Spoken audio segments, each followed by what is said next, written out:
This will be a reading of Joshua. Actually, it's Joshua's Way. I got to change that. All right. I think we got it right here as far as that goes. And here it is. Wow. Not Joshua, but Joshua's Way. How about that? Is that straight or not? Well, it looks sort of whatever. At any rate, I made this cover. Love it. At any rate, as I said, this is not working. Okay, there we go. Okay, I got to churn this up. What I did, I tried to make a video different, and it didn't like the formatting of it being that way. Now, this is I wish you would read, in fact, all of the book Joshua. You can find it on Smashwords. You can contact me about having a copy of it and whatever. Just it's this email that you see there, ron7560444@yahoo.com. And at any rate, this is a list of the books that I penned and published. Not in the order that they were written, but as they came up and as they've evolved over the years, and it's been years. At any rate, I'm going to start off here with Lovers, Lies, and Lilies, Part 1. It's quite a story. Lovers, Lies, and Lilies, Part 2. Continuation of the story. Lovers, Lies, and Lilies, Emily's story is a continuation of the characters, but it's based on a different woman and her problems with her husband. John Barlow, a character in Lovers, Lies, and Lilies, Part 1. Neighbors with Benefits. Sexy Assassin, which is a continuation of a story with the main character, main hero and the heroine and their life. Summer Help Wanted.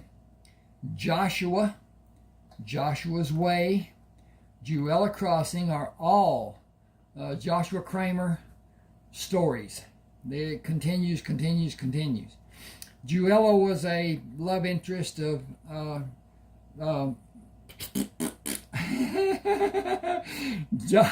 Joshua's second son, Heath, and that. Okay, and then Heath follows that with Sherman, who is the older son of Joshua Crammer.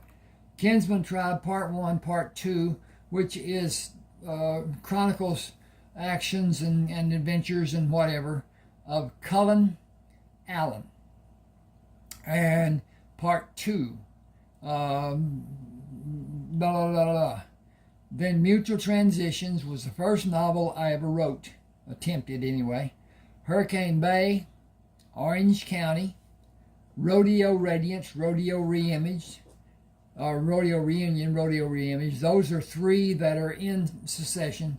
Parts of a book, actually, but it's different stories to a degree. Buzzard Shields South, Buzzard Shields America, Buzzard Shields North. Decorated for Duty, Never Too Late, Rayford Coleman, Civil War veteran, Rayford Coleman, Texas cattleman, which is kind of a continuation. Rafe Coleman, Federal Marshal. Has to do with a teenager that Rayford gets set up to be Federal Marshal, and that will protect the people that live on the farm, ranch, whatever, that Rayford owns. And they're not supposed to be there. But anyway, they're not illegals. They're just being bad. Then South of the River. And then I wrote a book, Clay Byers, Bounty Hunter, and another tale. This part is done in chapter 12 through chapter 27. 15 chapters that is just, it's a continuation of Joshua. But you'd have to read Joshua to know these characters and what their relevance is and whatever. At any rate, here's chapter 12. In Charleston, Joshua rigidly stood tall as the tailor measured him for new clothes after Dr. Samuel Butterman had his measurements taken and recorded. Sakim asked the tailor, "Does another tailor have a shop in town other than Miss Traitor?" Maurice Ledbetter said, "No, only Dot Trailer. She does women's dresses exclusively." Sakim asked, "Who do you trust to change your valuables to currency?" Maurice said, "A trader named Jared Tilson does my exchanges. I save them and make my exchanges when he comes into town." Joshua looked at Sakim and then Tony and smiled. "When is he due to come back?" Maurice waved his hand as if he brushed away a fly or another hindrance. "Soon. Oh, I don't know. Will you allow me to finish these measurements?" Joshua stepped away from him. "First tell me if there are other people who can sew for a large group of men." Give me just a second. I need to check on my progress here. See what's going on and how it's doing, and it's doing okay and blah, blah, blah. And, okay. That's the back of my laptop that you can see.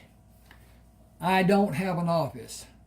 I'm operating on a shoestring, doing the best I can, and retired, elderly, and whatever. But at any rate, Joshua stepped away from him. "First tell me if there are other people who can sew for a large group of men." Exasperated, Maurice said, "I have all the people needed to make clothes for you and your paltry party. Get back here and let me finish." Joshua said, "You may already be finished." Sakim pushed between them. "Mr. Ledbetter, you misunderstand. The number of men Mr. Crammer made reference to is about 1/3 the population of Charleston. Naturally, you will be well compensated for your tailoring skill and your supervision of the work done, and for your trips to the ships to measure the men for everyday clothing and more fashionable dress." Maurice protested, "My business is here. I will not go on to some disease-infested ship." Sakim pushed him away. "Doctor, it is time for us to see the lady you spoke of. We will go to see Dot Trailer. Considering the attitude of this establishment, our needs will be better served elsewhere other than with you." He pushed Maurice away. "I am in league with the men of the Crammer Company. I am in a thither awaiting the construction of the hotel. I look forward to luxurious living and fine dining. I am also awaiting the bank to be built and held privately. The growth coming to Charleston can only bring prosperity and wealth to all of us." He paused and stared. "Mr. Ledbetter, your decision to belittle us is unforgivable." Sakim balled his fist in the tailor's face. "Good day, Mr. Ledbetter. Mark this day on your calendar. It is a day we will all remember, and you will regret." Outside the shop, Joshua patted Sakim on the back. "You are my hero. I lost my composure, but you did not need to protect me. He is too little to hit and too stupid to consider. He was condescending when he was measuring Sam, and he was haughty when he was measuring me. Our clothes are not threadbare, and they are recently washed as we were. What reason does what reason does he have to be so snobbish?" I'm going to push this a little bit, hope it doesn't interfere much.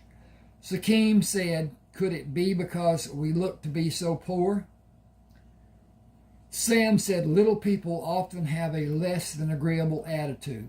Dot may be helpful. As Ledbetter says, she does women's clothes, but she may give us some form of help. There is no one else that I know of in Charleston. A young girl greeted them when they entered Dot's dress shop. May I help you? Sam said, we are in need of new clothes. She said, only women clients come here. He said, we are hoping to have some form of assistance that will lead to an arrangement beneficial to both parties. She looked confused. I am not able to help. Dot pushed through the curtains leading from the back of the shop. Dr. Butterman, I thought I recognized your voice. How good it is to see you. You have been away so long. Just an unfortunate occurrence. The explanation will be interesting and longer than this day will allow. She looked at the others and asked Joshua, how may I be of assistance? Sam said, we are in need of clothes, both daily wear and dress clothes for occasional wear. She smiled. I usually only do work for women. He said, does that mean you will consider us as clients? You are my doctor, or I should say you were my doctor. You have been sorely missed, as many have been needing your services. Naturally, I will make every effort to squeeze you in, but not today. A wedding is about to happen, and all the women have not been measured and fitted and had a final fitting. If you will, come back early in the morning and I will start. How many should I expect? Sam said, less than 300 men. She laughed. Seriously? How many? Sam said, seriously. We just arrived from an ocean voyage with 5 ships. Almost 300 men. She said, the girls are going to love this situation. Joshua said, the men are under control. Many of us will make our homes here. There will not be a problem between our complement and the local people. She said, will you be a resident also? He smiled. I have been away for some time. My home is south and west of Charleston. I will conduct my business here and possibly have a home here, but I will go to my home eventually. She said, I will enjoy your visits. He took her extended hands. I have been in an unfortunate situation for a long time. She smiled. You are too young to have had a bad marriage. Will you meet me for dinner tonight and explain? Joshua said, it would be my pleasure. Where will we meet? She turned to Sam. Will you join us? He said, 2 is company, 3 is a crowd. She said, I will bring friends if all of you will meet us. I will make arrangements later. She looked at Sakim. I have a friend for you if you allow me to introduce you.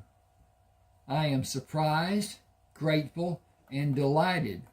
Do you have about 286 other friends? She said the others will need to fend for themselves, but there are more than a few available women. Free land has lured most of the young men and many of the older men away from Charleston. The equation of women to men is incongruously lopsided. Joshua said, we have been on a ship for too long to recount.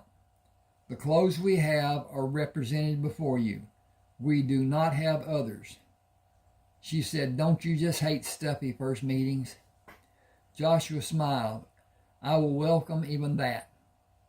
She squeezed his hands. We're going to have a great evening. Everyone who will be there will have a great evening. I will have a carriage come to the end of the wharf for you at 6. You are together now. Will you be together on the wharf? Again, she squeezed Joshua's hands. We will all be introduced then. She released his hands. I will beg your pardon now. I have so much to do with the needs of the ladies in the wedding party. Sam said, We have shopping to do. If there's anything we may bring, is there anything we may bring tonight?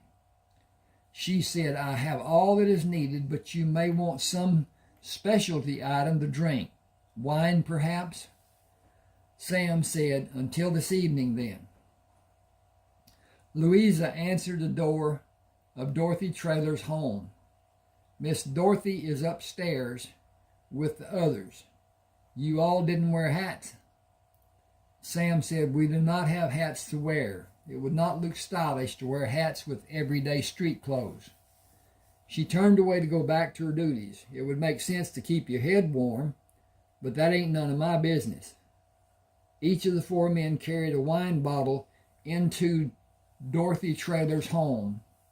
Louisa said, you can bring the bottles into the dining room. Just put them on the table. Miss Dorothy and them gals will be down in a bit. If you smoke, do it outside. You all can take a seat in the parlor to wait. Tessie and me got lots to do before you can eat. Didn't expect no one for dinner tonight. The men stood when they heard the women talking as they came down the stairs. Dot stopped before the other women came into the parlor. Gentlemen, please choose a dinner partner. She walked to stand beside Joshua, placed her arms around him, and kissed his cheek. You are mine. Sam took Dana Prather's hand. I am Sam. She said, I know who you are, Dr. Butterman. I have not been Dr. Butterman for some time, except occasionally on the ships. Please allow me to be just Sam tonight. Sakim and Tony did not move. Melinda Crosby walked to Sakim and extended her hand. I am Melinda, but you can call me Linda if you like. Sakim gently took her hand. I would prefer calling you by your name, if you will allow me the freedom. And so, I'm going to make some noises here, possibly. I think my blood sugar just went down and I need to replenish. So, I'm going to do some zips. Oh yeah, dull knife. And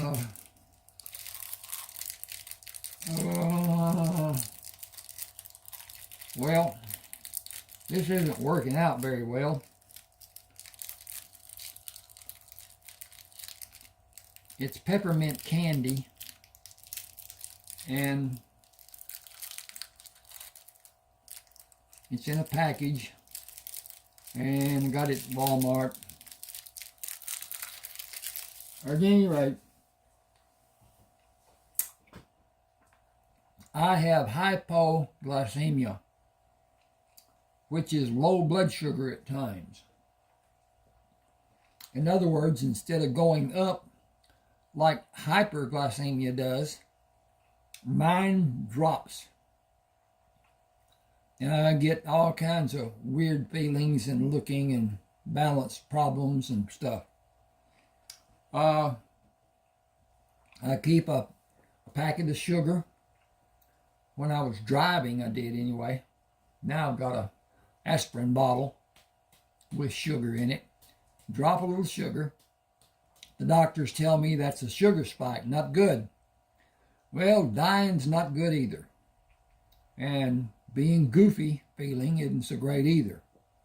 So at any rate, I keep sugar content of some sort with me at all times. And I can feel it coming on. I can see it coming on sometimes. But at any rate, it is what it is. It's hard to talk with a piece of candy in your mouth, but here we go.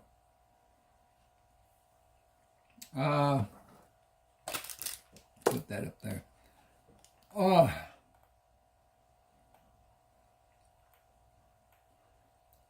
Karen Slater smiled at Tony. That just leaves me. I promise not to bite. Tony walked to her, took her hand, and bent to kiss the back of her folded hand. I would have picked you, but I am Spanish. perhaps not to your liking. She said, "You are deliciously handsome. That's what you are." Mama was from Seville. It is near where my home was. Dot leaned near Joshua and whispered, "It is how I planned them to be together."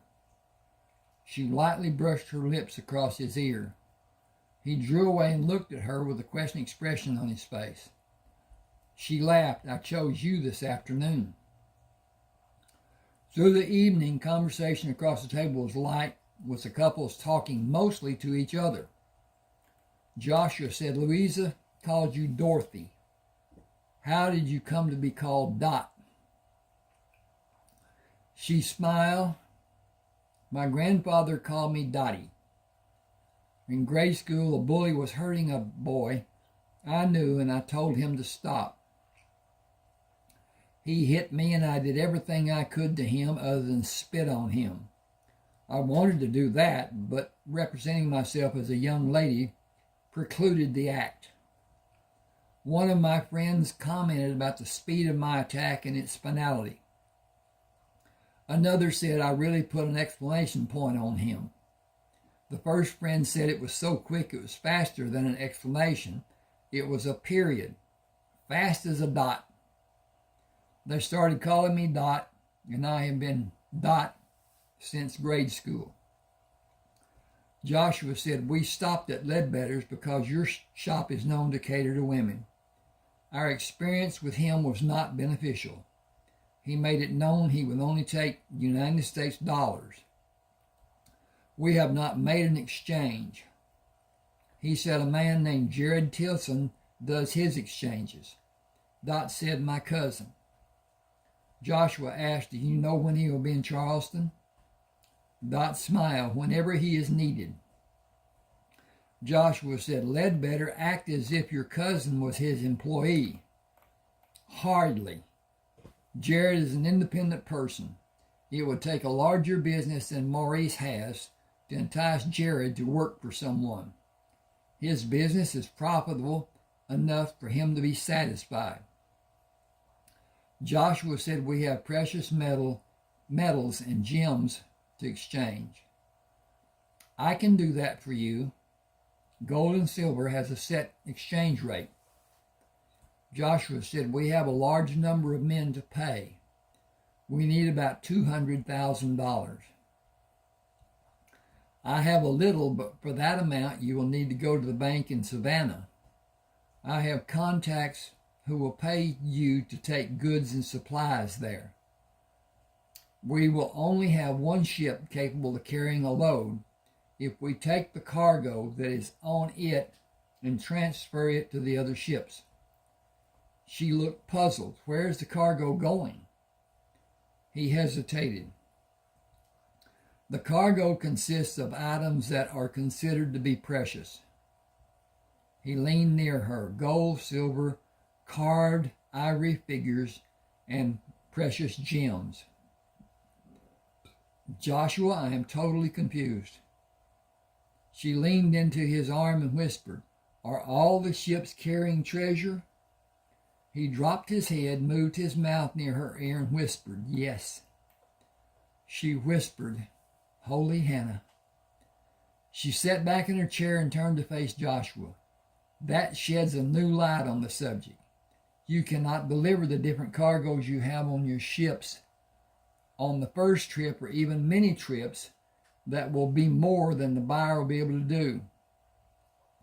I have a warehouse that you can store part of the cargo in until you're able to make enough trips to Savannah. It will need guards to protect it. The warehouse is being used. Is the cargo boxed and protected?" Joshua said, "Most of it. Some of the parts are in open boxes, which we can easily cover. Jared can go with you to help dispose of parts of the cargo. He has contracts there, jewelers and traders. You would find a much better market for exchanges of the gems in Cuba." Joshua was intrigued. "We could load one ship with the heavy load and take it to Cuba. Would we have cargo to bring back?" Dot said either coffee or sugar. She measured Joshua's reaction. I will hire your ships if we can come to an agreement. Joshua said, our plan has been to carry cargo to establish a business of shipping. One ship has been rigged with cannon. It will need changes to be done to serve as a freighter. The other 4 had the weapons removed. Ballast. Oh, wow. Let's see how that's done. Hang with me just a second. I need to fix. Ballast in each of the ships. Where the heck am I? Has been removed to accommodate the amount of cargo that fill the open spaces. Might I suggest hiring it to the government first?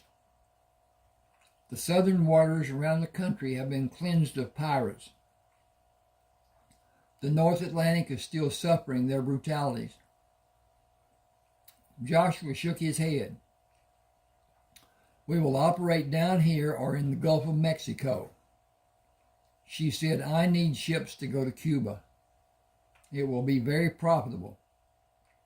Take a load down and bring a load back. I can use every ship you have, even Tampa to Cuba and back. I wish you had 20 more ships. The trading is exceptional now and only a few ships are available. Joshua said, we have discussed building ships, but I think the risk will be too great. Hurricanes are the only worry. Use a rotation plan. Take 5 ships to Cuba. Load 3 for Tampa and 2 to come back in the Atlantic to any port you choose. Let them make trips back and forth for 3 weeks. Bring 1 from the west side trip to come home for a relief of a few days and take a replacement for the 2 ships to leave Cuba for Tampa. On the next run, do the same. A different ship will enter the Tampa run and 1 will come back every week. 4 weeks out and 1 week coming home. When hurricane season begins, run the ships to Texas and back to Tampa.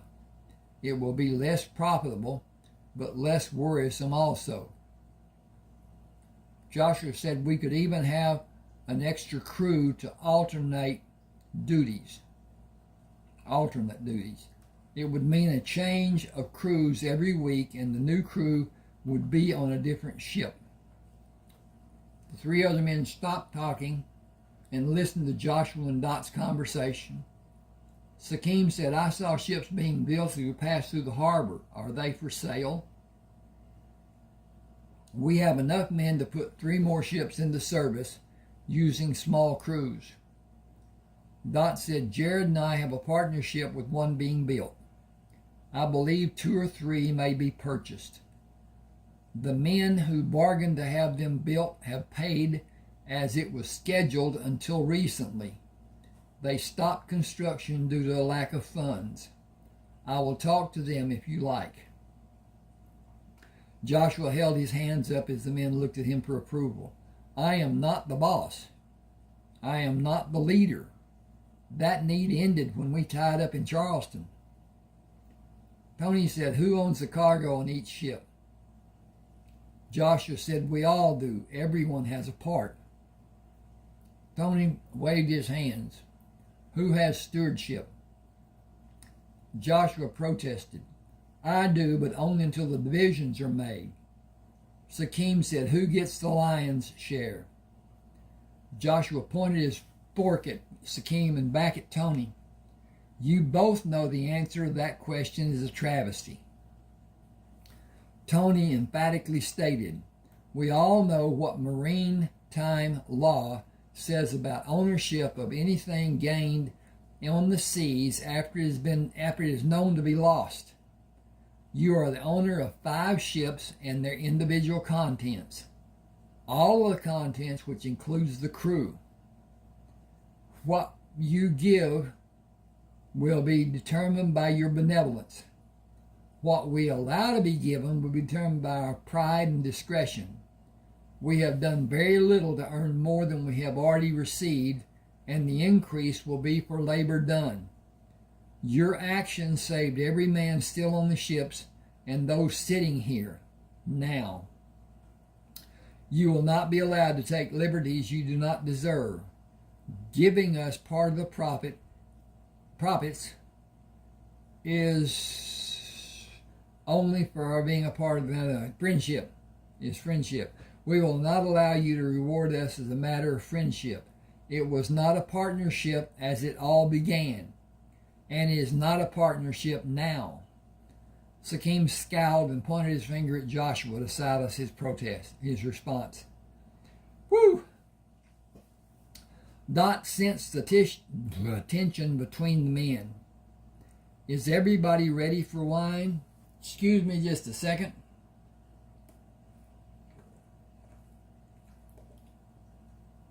Ooh, goodbye. Refreshing. A wonder repast. Thank you. The bottles are all corked and the individual wines are each a different and delicious drink. He took a corkscrew out of his own engineering from the pocket of his pants. May I do the honors? This was made for me a long time ago, and for the longest time it hung around my neck. It has the distinction of being the only one in this world, as I added the leg for the fulcrum after it was given to me by the man I employed to make the screw. I employed another man to make the leg and the rivet I joined them with. Simply twist the screw into the cork, place the leg on the top of the bottle, and pull the handle in the opposite direction, on the opposite side. Effortlessly. Tony, will you pour? Tony stood. Please take a glass when it's filled and pass the empties to me. I wondered all through the meal when we would dispense with the water and have the wine. Dot said sobriety was the prerequisite for the evening. Business is not finished, but it will be shelved for the rest of the evening if everyone agrees. Tony poured another glass. Everyone agrees. He looked directly at Joshua. Dot asked, is an arbitrator often required the meals you three share? Joshua and Sakim laughed. Sam said, thank you for not including me. Tony held his...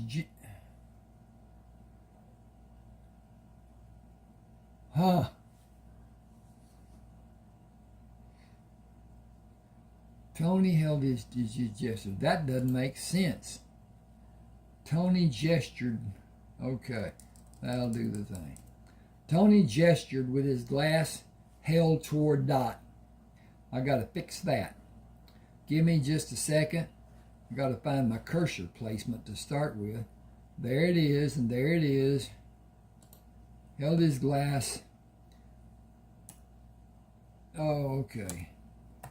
Toward.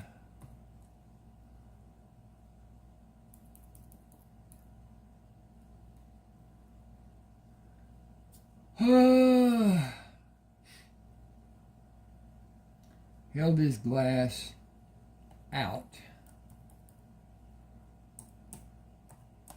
toward Dot and pulled it back to drink a sip. The bitter gestured with his glass. Oh, okay. Whatever. Joshua held his glass up and almost whispered, we are family. Dot said it might serve everyone best to make everyday clothes by making standard sizes of small, medium, large, and extra large. With a large purchase of denim tomorrow, my people can start sewing pants. Joshua, will you choose people you consider to be in the large category and measure them for a standard size? Inseam and waist size is all that is needed. Sakim, will you measure those you consider to be a medium? And Tony, will you measure the smaller men? The clothes will fit loosely, but they will be functional. Shirts are a totally different venture. Small, medium, and large will be made. Take the sample clothes to the men and have small groups try them on for size and note where adjustments need to be made. It is the easiest way until everyone can be fitted. The first sets of different size clothes will be ready day after tomorrow, just for men to try on and have an educated guess as to what more will be needed. She turned to Joshua. A corner will be emptied tomorrow morning in the northeast warehouse. It is warehouse number 9. It will house your cargo from the ships, now and in the future. We have stevedore services and will move the cargo from your ships to the warehouse, and cargo taken to Savannah will be brought to the ships. The ship you spoke of with cannon will go to the shipyard across the harbor. The cannon will not be allowed to remain intact by law and will be melted. An analysis will be done to determine the sales price per ton. The specifications you desire for the needed changes will be written and plans drawn out to be followed. You will need to have a representative to go to the shipyard for consultation. I would recommend the owner of the shipyard. Joshua sat without speaking. Sakim asked, why would you give so much trust to a shipyard owner? Does he have some special quality for decision making? Dot smiled. I do. Joshua asked, you do what? She said, I do have special qualities to facilitate decision making. Joshua was surprised. You? He placed the glass on the table. You're the owner of the shipyard. You run a dress shop and you own the shipyard, and you need more ships to haul your cargo. What else do you have hidden under the table? Do you also own the warehouses? My father's father built trailer enterprises. He started more than 30 years ago. My father was not a very industrious man. He had deep psychological problems, and he did not relate to other people. I do not mean he did not relate to other people well. He did not relate to other people in the slightest manner. My grandfather cared for me after my mother died. I know more about running a shipbuilding facility than any woman alive, and more than most men. The 3 ships I told you about are yours to purchase whenever you may want to do it. Fabrications and constructions have been completed, but the men who contracted their construction are no longer with us. I cannot buy them, and neither can anyone related to me. I cannot ever be in a partnership with the purchaser. It is a standard rule in all of our contracts. I can, however, sell them to recoup my investment and pay the heirs for their investment and a % over that figure. The heirs owe a good deal of money to the shipyard for a myriad of fees. I have the dress shop because I have competent people, including women, who supervise the internal workings of the shipyard for me, and I enjoy the life I have, dress shop and all. I run the shipyard and all my holdings with my presence. I will have a place for the 3 of you if you desire it. I doubt that you will, so there's no need to court you. She pushed back from Joshua.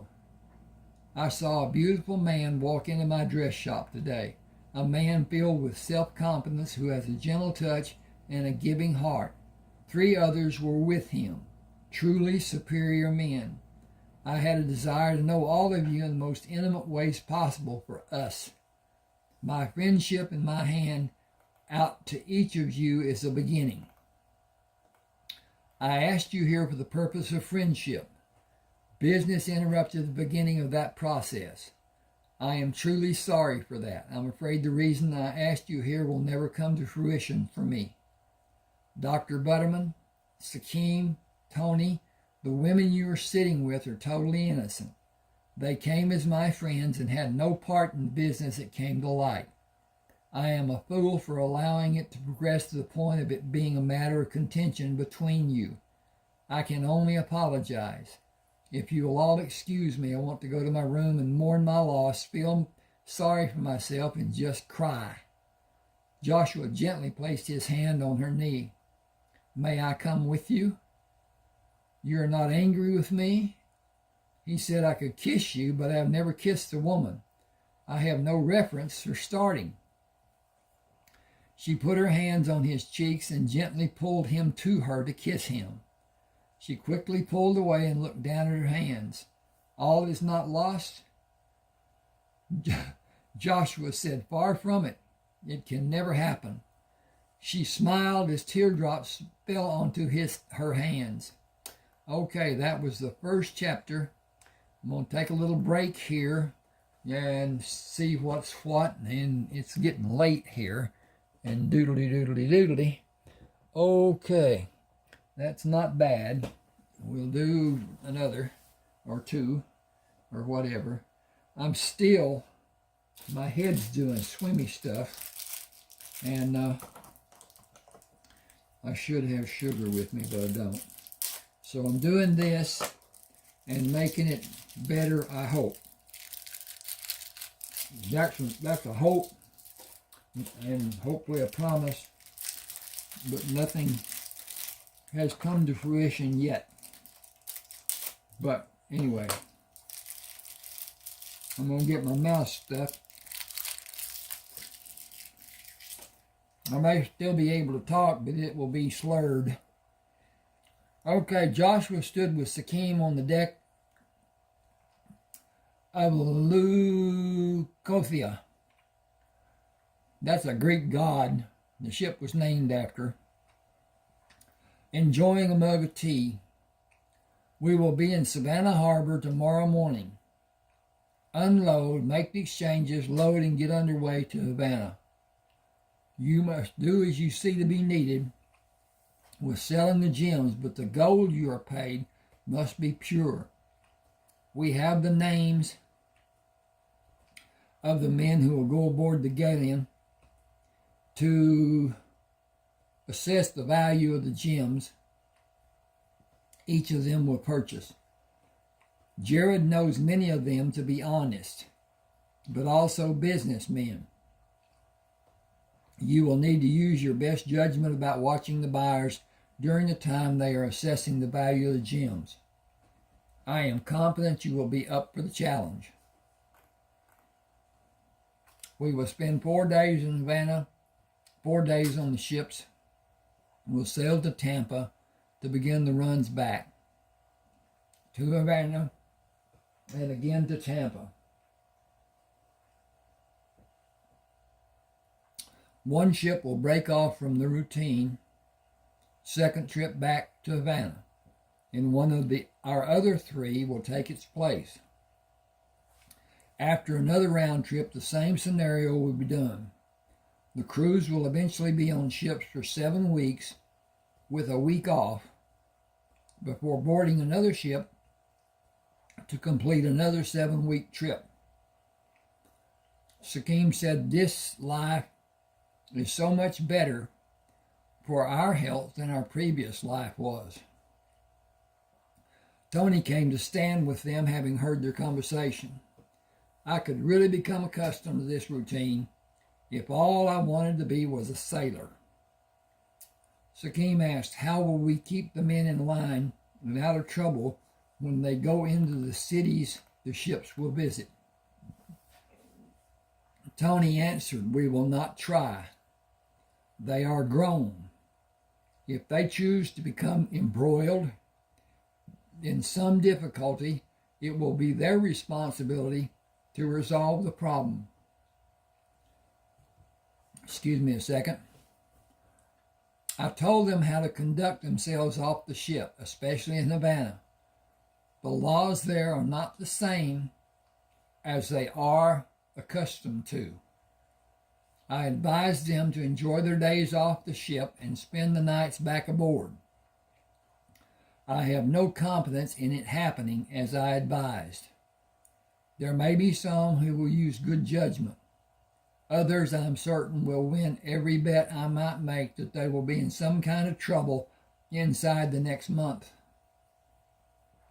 Joshua said, make a list of those you and other officers suspect and have them remain on the duty the first day in port. Give them permission to leave the ship the second day, but place a curfew for the ship's complement to begin at 8 o'clock in the evening. Anyone not back by 7 o'clock will be restricted to the ship until it leaves. The next port will also be restricted to the members of the crew. If that person is the cause of the crew being restricted 3 times, he will be escorted from the ship and he will not return to one of our ships. Make it standard policy once the first restriction must be enforced. The men need to be made aware that they are ambassadors of the ship and they represent all of us. They will not be allowed to make us look foolish or immature or otherwise. He looked knowingly at Sakim. Yes, I am again commander of the fleet. Necessity demands it. Sakim led the 7 men down the ladder into the forward hold. There are 14 boxes of gems. You may each purchase 2. If it so happens that there are 2 boxes desired by each of you and the price is right and your gold is plentiful, an empty box is available for each of you to examine the gem of your choice and place the contents you removed into the empty box for clarity. I will not attempt to dishonor you, and I will not be tolerant of disrespect. Should that become the case, and I believe I am being treated less than is deserved, the prospect will be removed and the opportunity will be offered to another buyer. This is a small offering. If we culminate our business today, there will be opportunities in the future for each of you. Gentlemen, choose your boxes. Each of the offers were to Sakim's satisfaction. You may now have your men come to hoist the boxes to the deck, and you may join your men to take them off the ship, or you may come with me to further our business on deck where 14 boxes have been placed. They are out of sight and guarded. Make your examinations and come to me on the main deck for further business if you're able. If any one of you needs more time to make arrangements, we will conclude our business until tomorrow afternoon. Is that acceptable to everyone? Each man agreed. Sakim continued, these boxes contain only diamonds. If you are not interested in purchasing them, kindly stay with me. We will have coffee while the others examine the boxes. Each man said he would decline having the coffee to look at the diamonds. Sakim said, each of you have been assigned a number and your number is assigned to the boxes. The diamonds have been appraised at below market value. Because you have been so fair with your initial purchase, each box will be yours for the amount written on the paper of each box and with an additional 10%. Please follow our men who will take you to the diamond boxes. Sakim made tea and waited. Carlos brought a man to Sakim. He enjoys a game of drop 2 or 3 diamonds and pick them up to deposit a part in the box and keep a part in his hand. Then use his empty hand to rummage through the gems and deposit the stones in his pockets. He is good with his execution, but clumsy hiding the loose stones.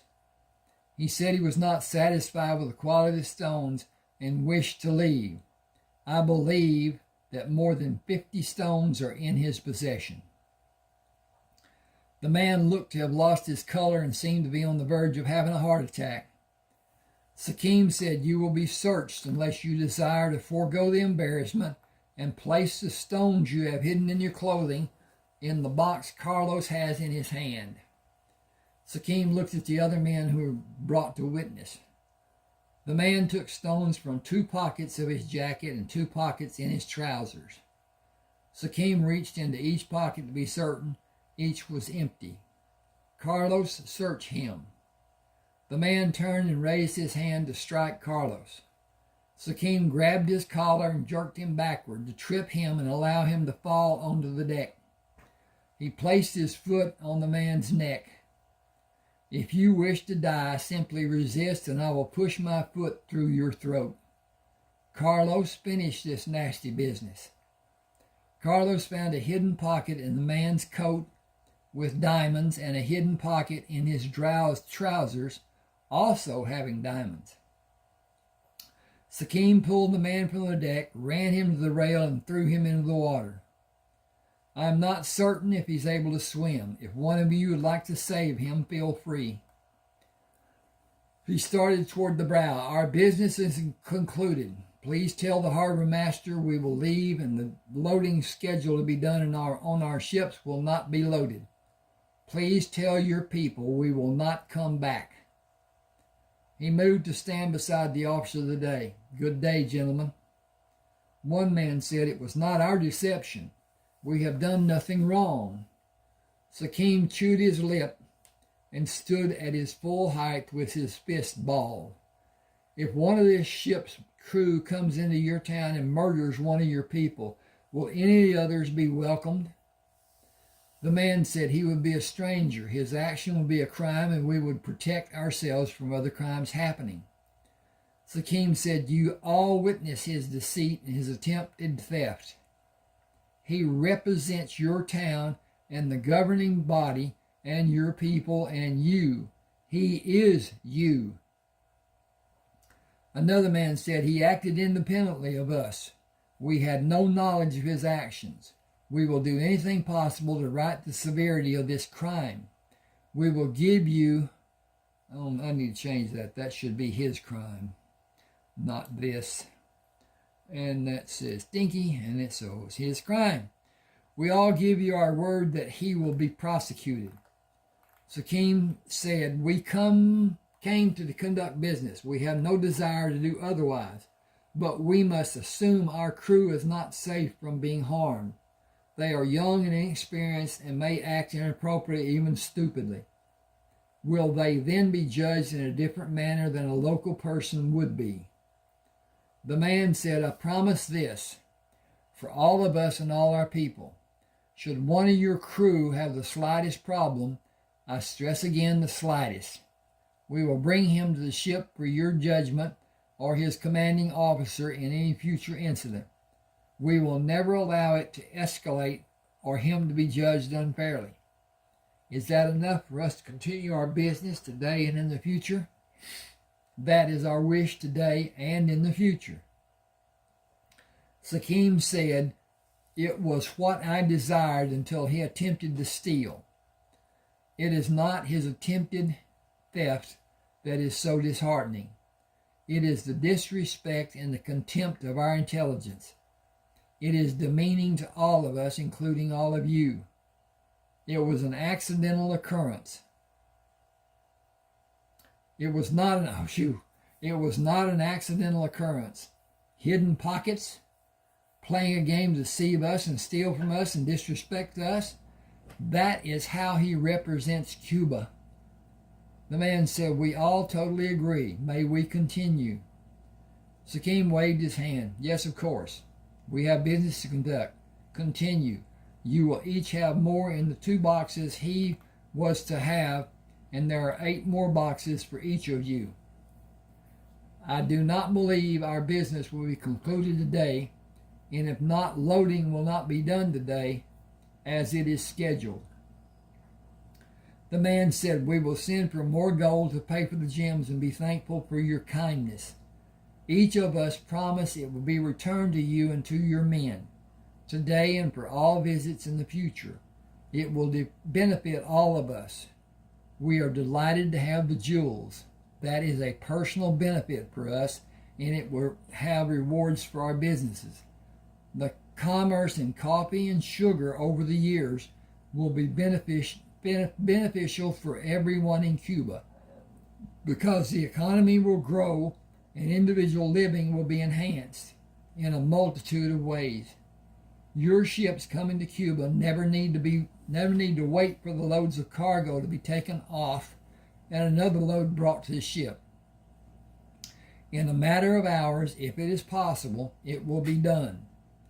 The cargo coming to your island is usually bound for another destination, and the consignments of sugar and coffee are mostly waiting for your ships. There are only a small number of ships coming here from the south and from Mexico. Even fewer ships come from America. Large boats bring coffee and sugar cane from the other islands. We try to help them by giving a little money, but even we do not have much to give for a commodity that has no demand or value. Sakim asked, what number of ships do you desire to have each month? The man held his hands with palms up and shrugged his shoulders. Each week, not each month. Green coffee beans from South America fill our warehouses, and the following ships cannot offload. They either wait or they leave and dump their cargo to have the load they take back. Consignments to Florida sit waiting for ships to take them there. Our sugarcane crops are sometimes not harvested because there are no ships. The war and the pirate ships have practically eliminated ships from the north of this area. America is building and the economy is growing stronger each day. People are going to America by the boatloads, and it is pushing the commodities market to its limit. Ships from South America take their loads of food to the northern cities and take cargo back to South America and Mexico. Cuba and our associates suffer from lack of ships to service our needs. Sakim asked, will our development of a shipping business be protected? If we build more ships and help your economy, will long-term contracts be done for everyone's protection? Just hang on a second. I got to check again, see what my stuff is. My knees. Ooh. And, okay, we doing all right. I am Bartholomew de Cuellar. I will guarantee that your ships will have primary consideration, and we will sign contracts stating it will be such for a time of 25 years. Sakim said the Crammer company will have 6 more ships coming into the fleet next week, giving us 15 ships. Is it possible to utilize each of them? Bartholomew said, assign 4 of your ships to take their loads to Biscayne Bay and St. Augustine in Florida, and complete unloading in Savannah to bring goods here, and repeat the process, or load for Savannah and bring goods back. It will be a great profit to your company. His eyes fairly twinkled. Build a facility in Charleston to roast and grind coffee and package it for shipment overland, and your company will have another source of profit. The need for ships to be built is overwhelming, while a single person's ability to pay for the ship does not exist. The wars of the past 20 years and the activities of the independent pirates and privateers have destroyed ships to a point that practically no commercial ships are left in this part of the world. Your company's ships are greatly prized by the people of Cuba. Before the wars, Cuba was a hub for commercial trade. Our economy has suffered. Our growth has suffered. Our people have suffered. The commerce your company will bring to Cuba will give a ray of hope for a brighter future for all Cubans. Oh, I can't pronounce some of this stuff, but I looked it up. Smolajab, 2, Falaheen, Galen, and Arcadian left Havana Harbor for Tampa, Florida, loaded with sugar and coffee. the Adelphia and Dionysus went to Savannah loaded with sugar and coffee, while the Louisiana went to Charleston having the forward hold loaded with sugar and coffee with the added weight of gold from the sale of the gems in the aft hold and throughout the cabins of the upper deck. Sakim came from his plant room. Fresh brewed coffee is ready. This will be my last voyage. The bank building with 2 full access vaults will be ready. I am to be a landlubber, destined no more for the seas, a gentleman of distinction. Tony said, you have always been a gentleman who stinks. Sakim said, what will your lot in life become? Tony smiled. Karen Slather will be my concentration and assistant to the president of Crammer Enterprises. Enterprise will be my destination. He pulled Joshua to him. I will carry the money. Joshua said seriously, after we have the 5 ships we contracted to purchase and Dot's 4 ships all in service, we're going to buy land and build the coffee bean roasting facility. It needs a name. Oh, I've got a problem there. Boy, that's bad. Sakim quipped. Think of the times we have racked our cognitive processes to mutually agree on a name. Each time one of us had a moment of lucid thought and the others acquiesced, relieved to no longer be subjected to scrutiny of our peers. How fragile is the human psyche.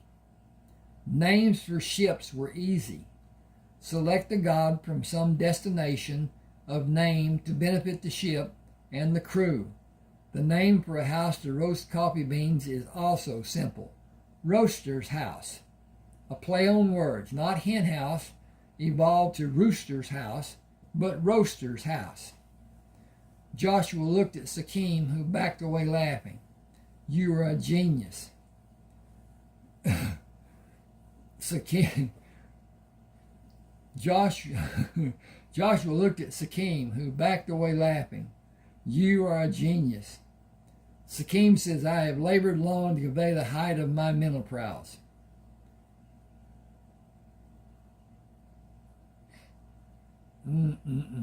Okay. Joshua said, no, I'm serious. That is a brilliant name. Sakim looked at him in awe. Quit making light of my suggestions. It was a joke. Joshua said, I'm not making light of your anything. Roaster's House it is. Sakim bent to look at the mug Joshua held. Did someone put something in your coffee? I need to look at this. Wow. Why'd that come up? Okay. All right. Did someone put it? Tony said, really? It will convey to the buyers what is in the bag or whatever container the roasted beans are contained in. Coffee will be printed on the container, but others will have the distinction of a different and unique name. It will represent coffee in their minds when they think of their roasted beans. Sakim said, you cannot be serious. Just stop. It was a joke and a poor one at that. Roaster's Choice would actually be a quality name for the ground coffee beans. Joshua said, Roaster's House exemplifies the process. Roaster's Choice will be a blend of coffee beans from Roaster's House. Okay, got to have some, get a process going here. And hit that little jewel right there. Okay. Sakim shifted his weight. If you are truly serious, roast the beans and package them, and grind the beans and package them also. The military men and other individuals have no means to grind their coffee beans, and so they chop them with a knife. If the store which they buy from does not have a coffee grinder, it is difficult to contain the fragmented beans as they are being split. Roaster's House will only have roasted beans, and Roaster's Choice will be ground roasted coffee beans. Drop the name ground coffee beans to simplify the name to a single word of designation, coffee. It will outsell all the others and force the other producers to also grind coffee beans. Taste of their coffee will be the difference. Our processing will remove more than 87% of the bitter bite normally present in other producers' end product. Roaster's choice will be favored by the people as it will be the first ground coffee beans ready to be purchased. It will also remain foremost in a buyer's mind. Instead of some other coffee, they will ask for Roaster's choice from habit. When men buy, they do not want to wait in line to make a purchase, such as waiting for the beans to be ground and waiting for the teller to process the sale. Give them the opportunity to reach for a container of our coffee and go to the teller and plop down the cash. Our own stores selling coffee beans and ground coffee beans, augmented by canned goods and groceries and meat, will be a smash in the large cities. Sell a small net to sift the grounds from the liquid coffee. Attach it to the coffee container and add the price or allow the store owner to sell one individually. Joshua said, "I'll be too busy to arrange the sales. I'm going to commission Jared to find a printing press and bring it to Charleston and set up a printing shop. Send out advertisements to customers and possibly begin selling our ground coffee in the large cities along the coast of the United States and the territories. I believe a roasting facility built in Mobile for distribution of roasted beans and ground coffee beans around the Gulf of Mexico will be a lucrative business. The idea for a strainer of the boiled coffee is without a doubt ingenious, but cloth will not last with hot coffee being poured through it. Metal will last. A metal screen formed into a cup with a handle of wood attached with a metal collar over the connecting wire to add strength to the wood. Again, Jared is the answer for the job. We need to place him under contract on a retainer basis." Excuse me a second. Oh.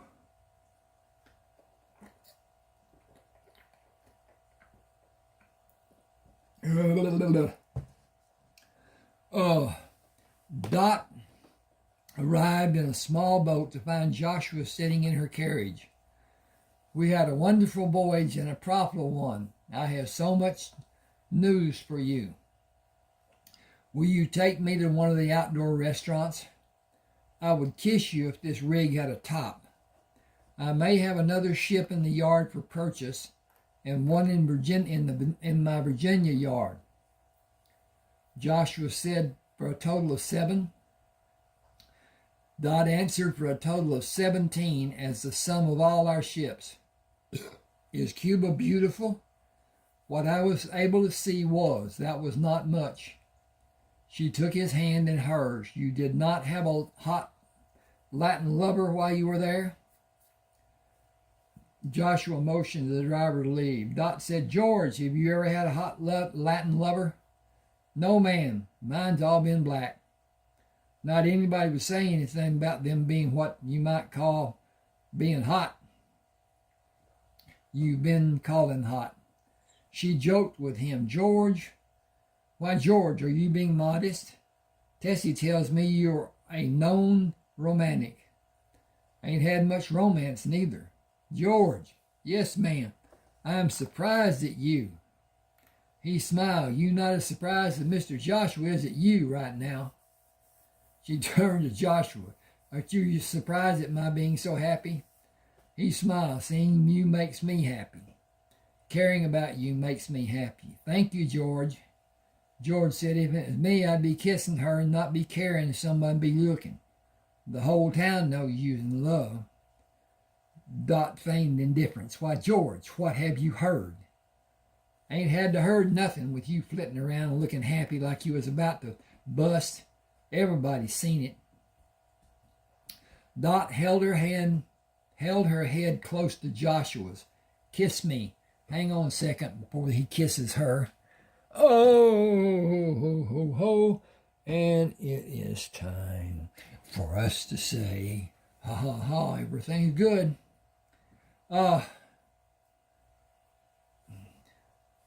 Joshua turned her around with her feet up in the seat and pulled her to him in a warm kiss.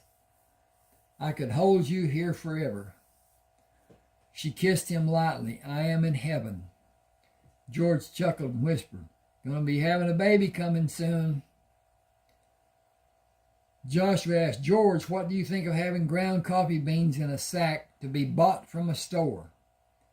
George said, "I likes my coffee, but I can't have near as much as I want most days."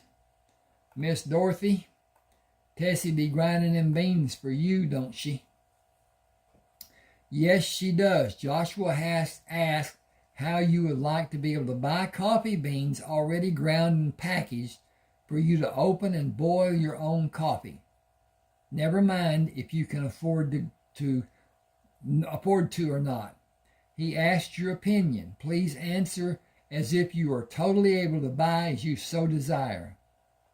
"You mean like I had money to burn?" She said, "Exactly. I guess it'd be right handy. Just open my new bag of coffee, whip up a pot, and drink it all day long. Can I buy sugar for the sweetening?" She said, "George, you're rich. You may do as you like." "Oh, all right then. I'm going to buy lots of my coffee, in case I can't get no more with all those other rich people taking it away from me. And I'm going to buy plenty of sugar, too. Get me 2 or 3 sugar jars." She lightly kissed Joshua. "Is that the response you desired?" He looked at her questioningly. "I am seriously considering building a roasting facility here and at Mobile in the Mississippi Territory, and package the coffee beans labeled coffee beans and the beans that are roasted and ground labeled coffee. Also a sugar packaging plant at both locations." He waited for her to respond and continued. "We have contracts from Cuba to take cargo of beans and sugar to Tampa and Savannah and Charleston and north of Charleston when it is safe. Sakim has told me that any number of ships will be loaded anytime one can be there. We have cargo going to Savannah and to Cuba. Loading out of Cuba will be very lucrative. We need to build more ships." She drew back from him. "Are you sure you want to do all you talked about?" "I am certain about how ground coffee beans will be received. It is lightly toasted to remove moisture and ground and in final stage lightly roasted. Smooth to drink, great tasting coffee. It will be easy to transport and people will pay to have the convenience. It will have a shelf life of several months without spoiling.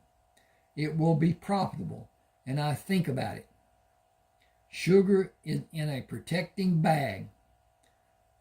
Yes, I am sure. Also sure I cannot do it on my own. I want to start by hiring Jared.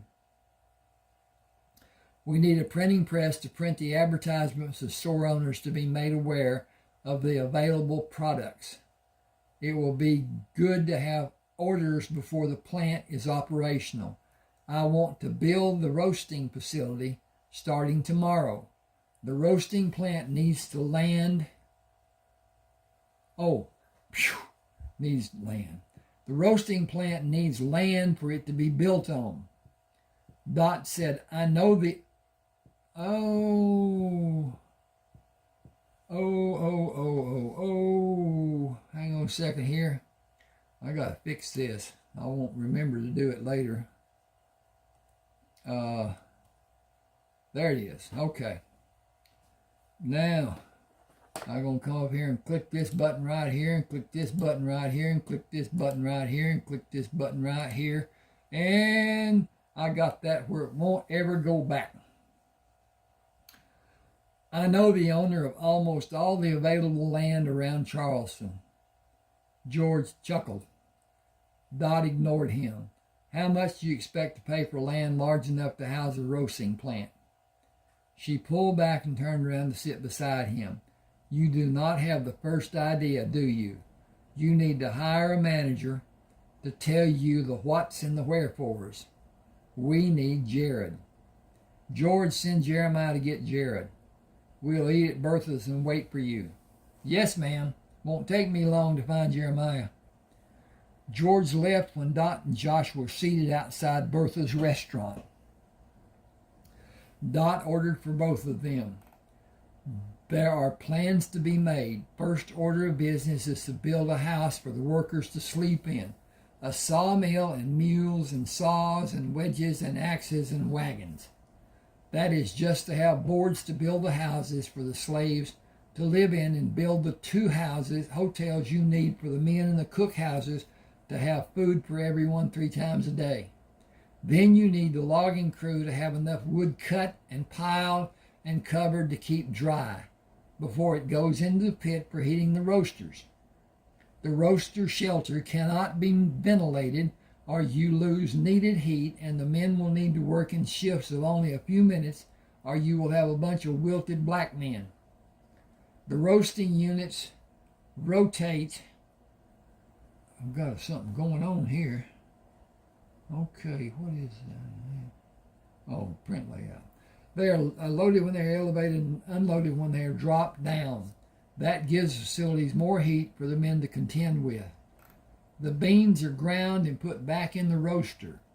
After the grounds are judged to be finished roasting, they are removed and spread to cool and then moved to an area to be placed in bags. We need the latest, modern, bigger, and heavier roasters that will be available. Someone will be required to go to Pennsylvania and have them manufactured to your specifications. Joshua said, I think Jared will be the key. Place him as president of the new company. Allow him to organize the operation, and I will go to Mobile to organize that operation. Tampa is a market of its own, but those shippers are not roasting beans. They have beans roasted in Cuba and shipped to them to be sent to their customers, or they ship green beans for their customers to do their own roasting. All of it is done on a small scale, with the customers grinding their own roasted beans. I wonder if many of them even know the process, or if they grind the beans after roasting. If they do, they will not have a pleasant flavor. The brewed coffee will have a rancid or burnt taste. I do not have the experience needed to corroborate that fact.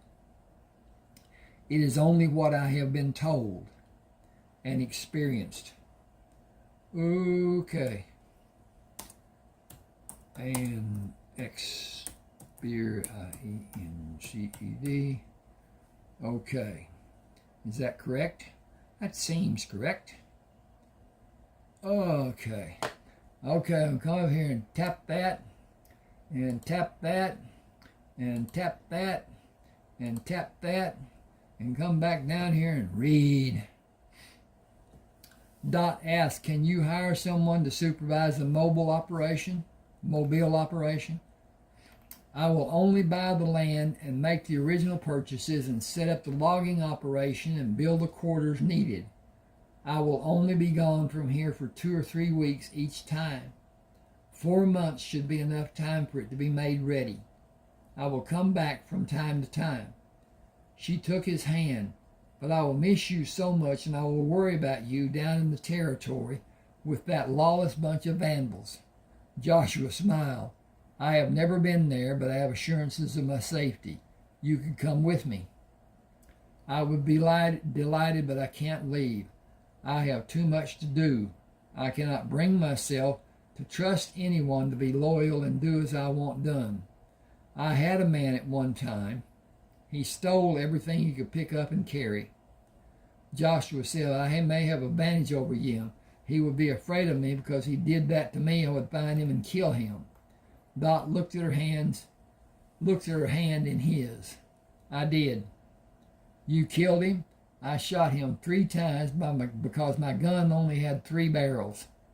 That was 5 years ago, when I was 22. If I trusted someone to supervise my business, he would not work for me. I might kill him too. Seems to be how men think. You are 2 years older than me. Tongues are going to wag. They will be saying, I married you for your money. She laughed. They will all know you have plenty of money of your own. They will be saying, the crazy woman is robbing the cradle. He gently squeezed her hand. Let them say anything they like. I'm going to marry my best friend. Hang on a second, please. I got to look at this again, see what time and all this stuff, and do I need to do more? And yeah. Okay. I was asked to do a longer video. Longer videos, as a matter of fact. People want to be working or doing or whatever and have their telephone, possibly with an earphone, and if they're having an earphone, they can be anywhere within probably 30 feet or something like that from the phone and still be able to hear what they're doing. So they can work, clean house, do stuff, wash dishes, clothes, whatever, and still listen.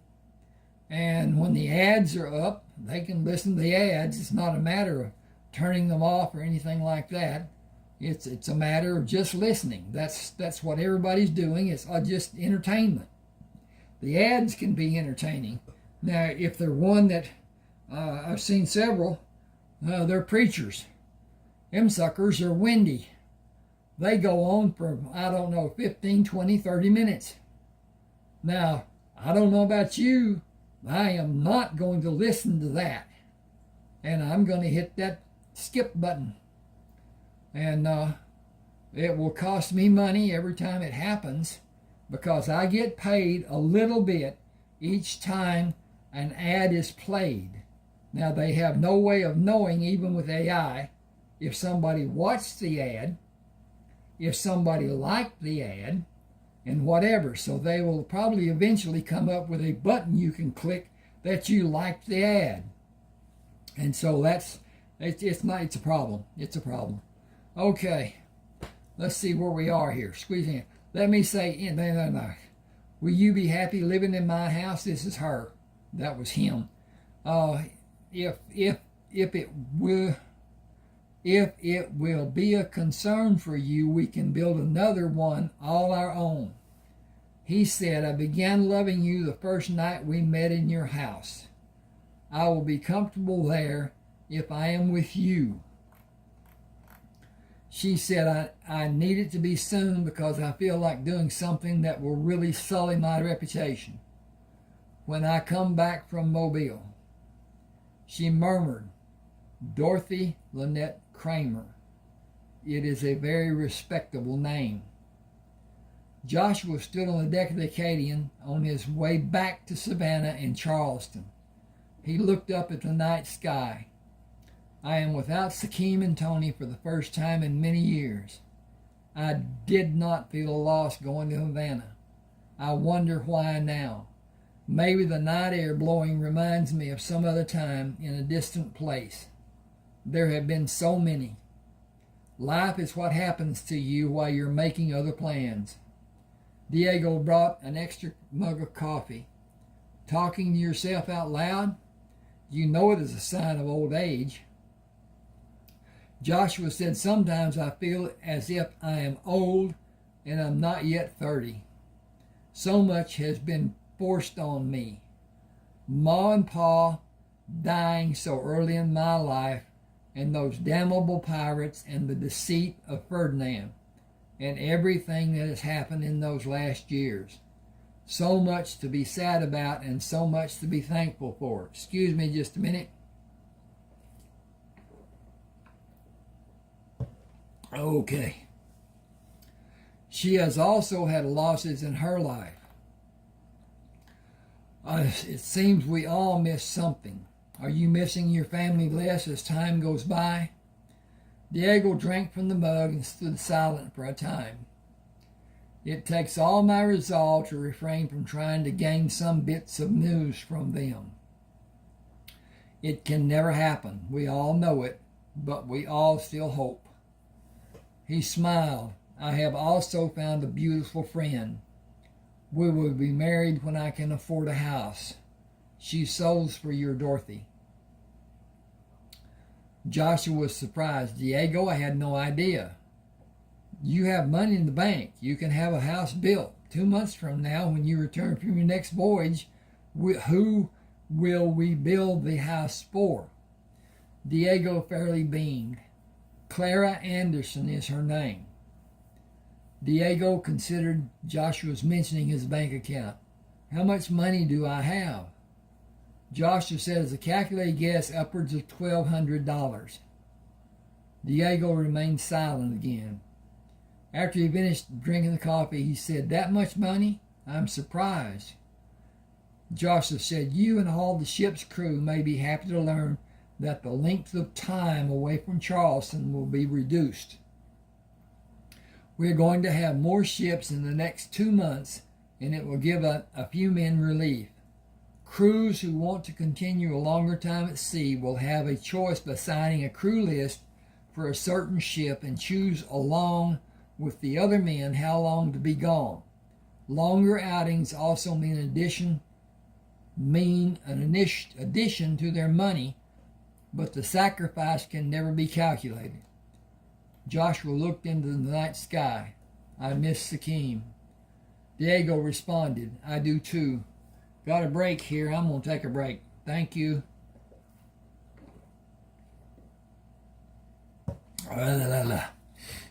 Dot stood by the carriage waiting for Joshua.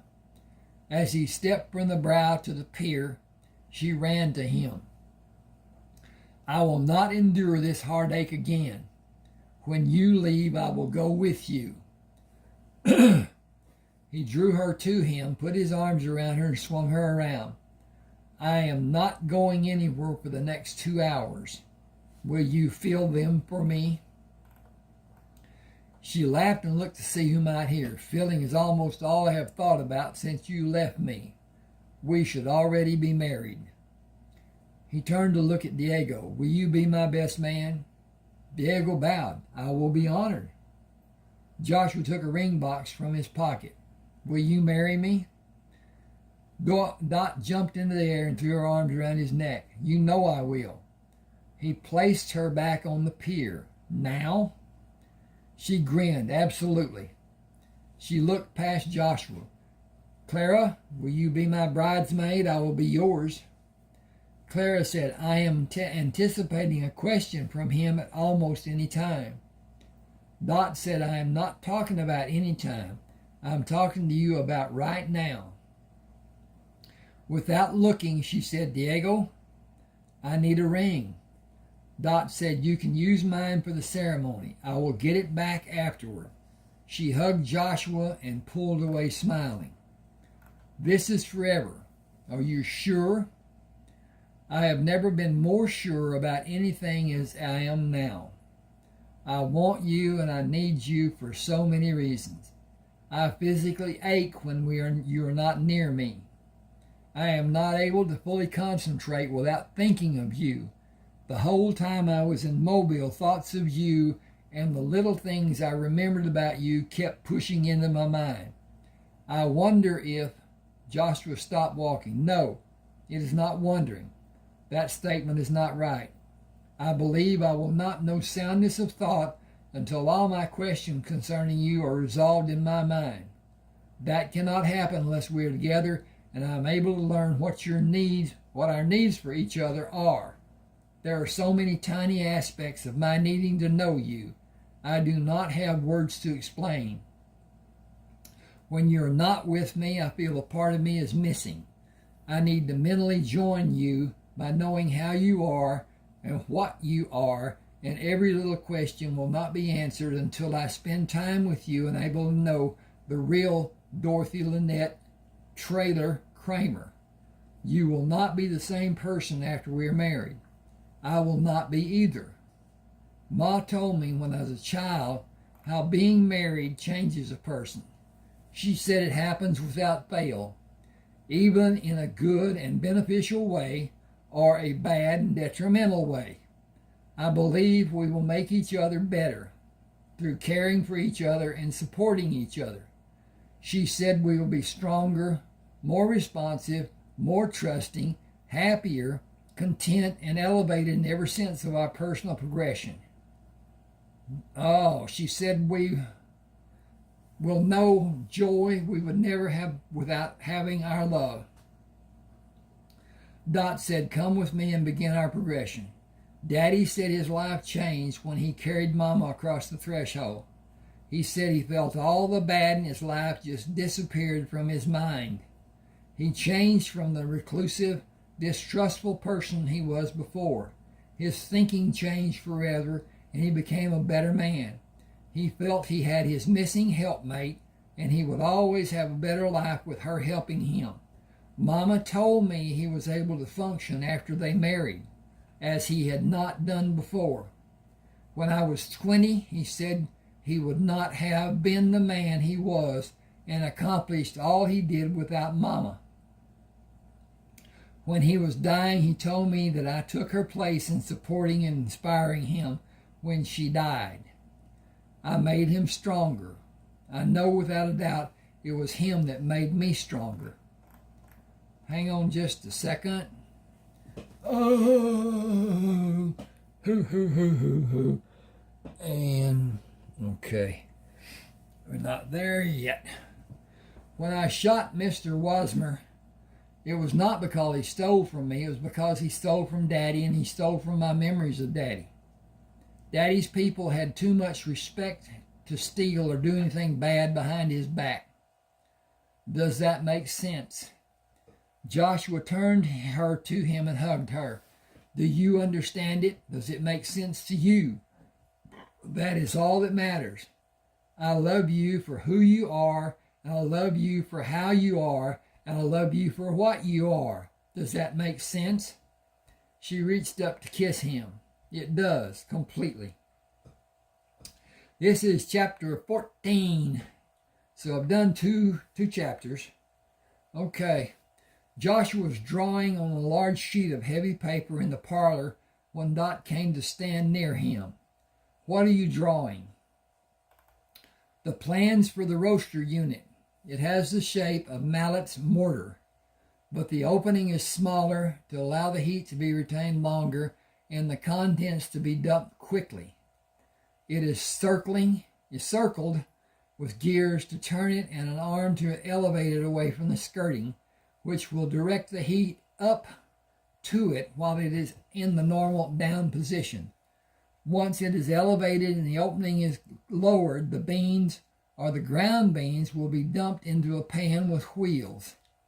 I have written the instructions for making the cooling trays and done drawings for them. He moved the papers to find drawings for the other items needed. This is the drawing for the drive gear. This is the grinding unit. This is the bellows. This is the house for the roasters. You can see it has sides, but it is open near the roof with hinged doors to be closed while the roasters are heated and raised to allow fresh air to circulate. Dampers to be opened or closed will be installed in the roof to pull air out of the building.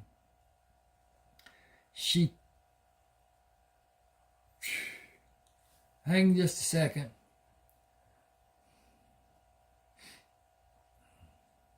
I've got to find the doggone cursor. There it is, someplace right there. Placed her hands beside his.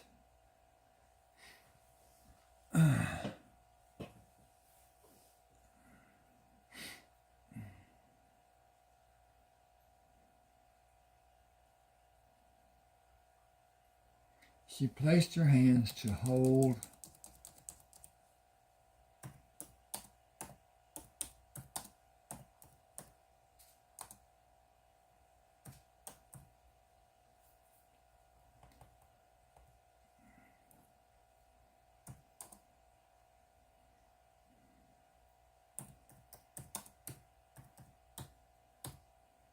steady Oops, we got that misspelled.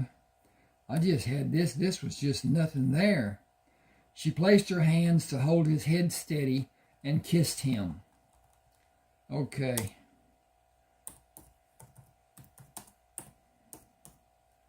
Good morning, Mr. Crammer.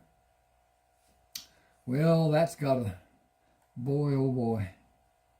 I'll come back and fix this. I'm going to fix it. If you will, just give me a second. And the word has me screwed up. That's the problem. That should be... Oh, it won't go there. Okay. All right. We're going to go up. Yes. And hit that. And go up again and hit that. And come down and hit that.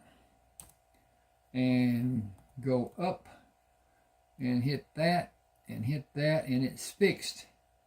But now it was not, it was indented where it should not have been. So now it is on the edge of the texting like it should be, and now it's saved. Okay. He stood and pulled her to him. Good morning, Dorothy Crammer. Did you sleep well? I did. Will every night be as good as last night was? He smiled. I hope they will be even better. She said, I will need to go to the shop at 8 and go to the yard before 10. The first ship is scheduled to launch this afternoon. Am I allowed to act like an owner? She said, you are the owner. You were the owner until you said I do yesterday. You went from being the owner to being a owner. Everything you have is ours. Everything I have is ours. South Carolina law states that it is such. Ours. Makes me very happy, Mr. Crammer. He pulled her to him. Does the wife of Mr. Crammer desire a ride on a ship this afternoon? Will you be in command, Mr. Crammer? After the ship is thoroughly inspected, I will allow my wife to take the wheel if she desires. She asked, how did you learn to command? He said, do you mean direct the ship, not just a series of commands? Commanding is a lazy man's job. Do this, Mr. So-and-so. Do that, Mr. So-and-so. He can never make a mistake. I learned by trial and error. I took over a ship from a steering position on my knees to prevent my being shot. I learned to direct by having a crew of men who knew nothing about sailing a ship, not even the nomenclature. I pirated a pirated ship with captured men on it and took it and 3 other ships to the owners in Spain. That is how I met Sakim and Tony. She smiled. I'm proud to tell you they are going to be married soon. He joked to each other. That will bring the gossips to a new level. Aren't you full of it this morning? To Melinda and Karen, silly. He said, Sakim will be back in 3 weeks. Tony will be on the ship for another 2 weeks after Sakim comes back. She pushed her body into his. Melinda is happy with you because Sakim will be back soon. Karen is not so happy with you or anyone. Tony will need to have another position to keep her happy. Do you have certain suggestions? He frowned. With the new ships coming out, none of the women are going to be very happy. I will need to be gone on one, and Tony and Sakim will too. We do not have people to direct them. We are so short on hands. Men will be taken from crews that are already barely manned. I directed everyone on the other ships to seek deckhands at the ports they are going to. Tony is on the Adelphia, going to ports along the coast of Texas, and it will load to go back to Tampa. I hope there are able seamen available in those ports. Having inexperienced men can be dangerous, as he can cause someone to be involved in an accident. Some accidents on a ship only have one result. Someone dies. Hang on just a second.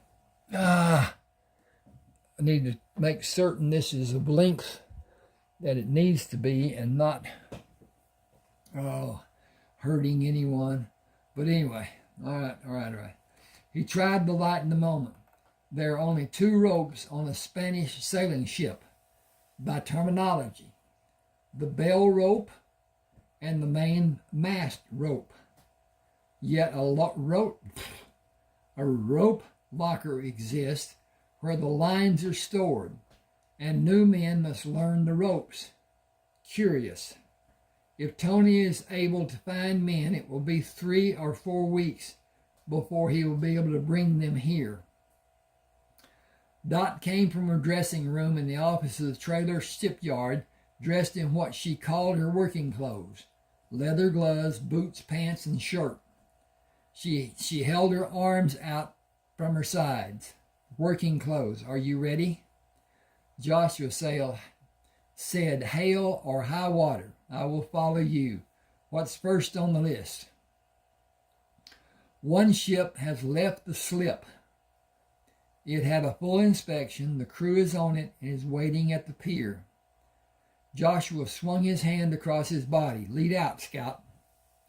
The crew resoundingly clapped their hands when she stepped onto the deck. Joshua led her to the bridge and had her stand at the wheel. He winked at the deckhand, who moved away from them as they came up the ladder. He went back on the deck and shouted, boat crews ready, cast off all lines. He listened for the hawsers to be pulled aboard and blemished. Joshua shouted, boat crews, haul away.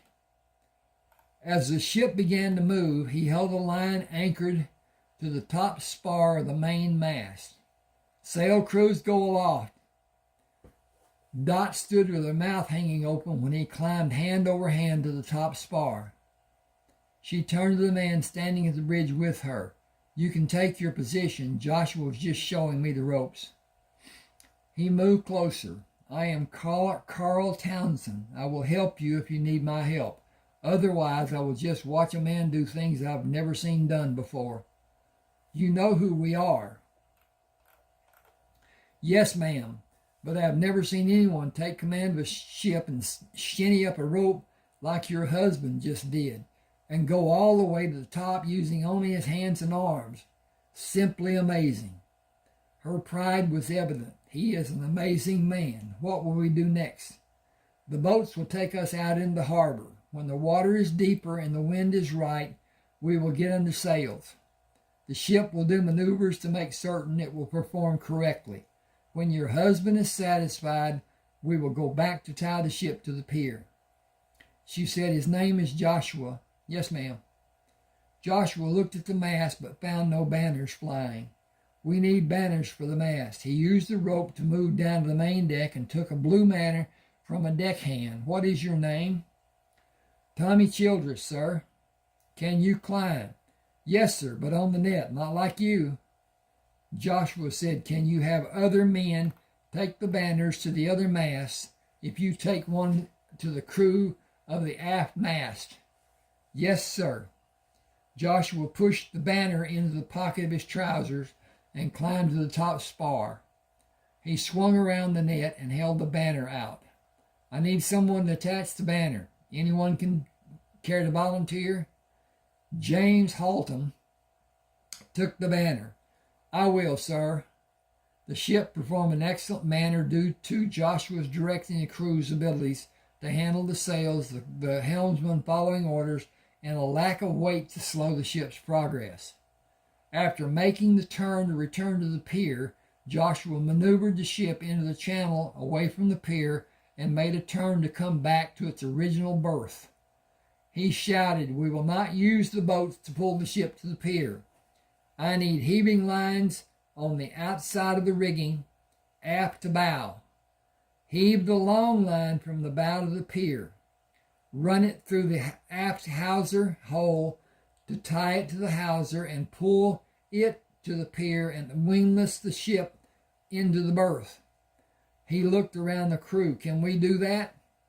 Tommy Childress shouted from the deck. Can do, sir.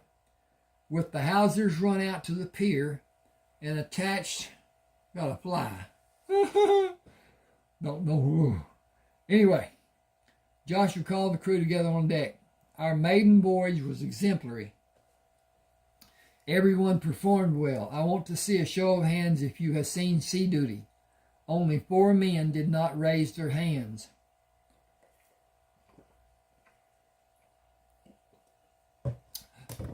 Yeah.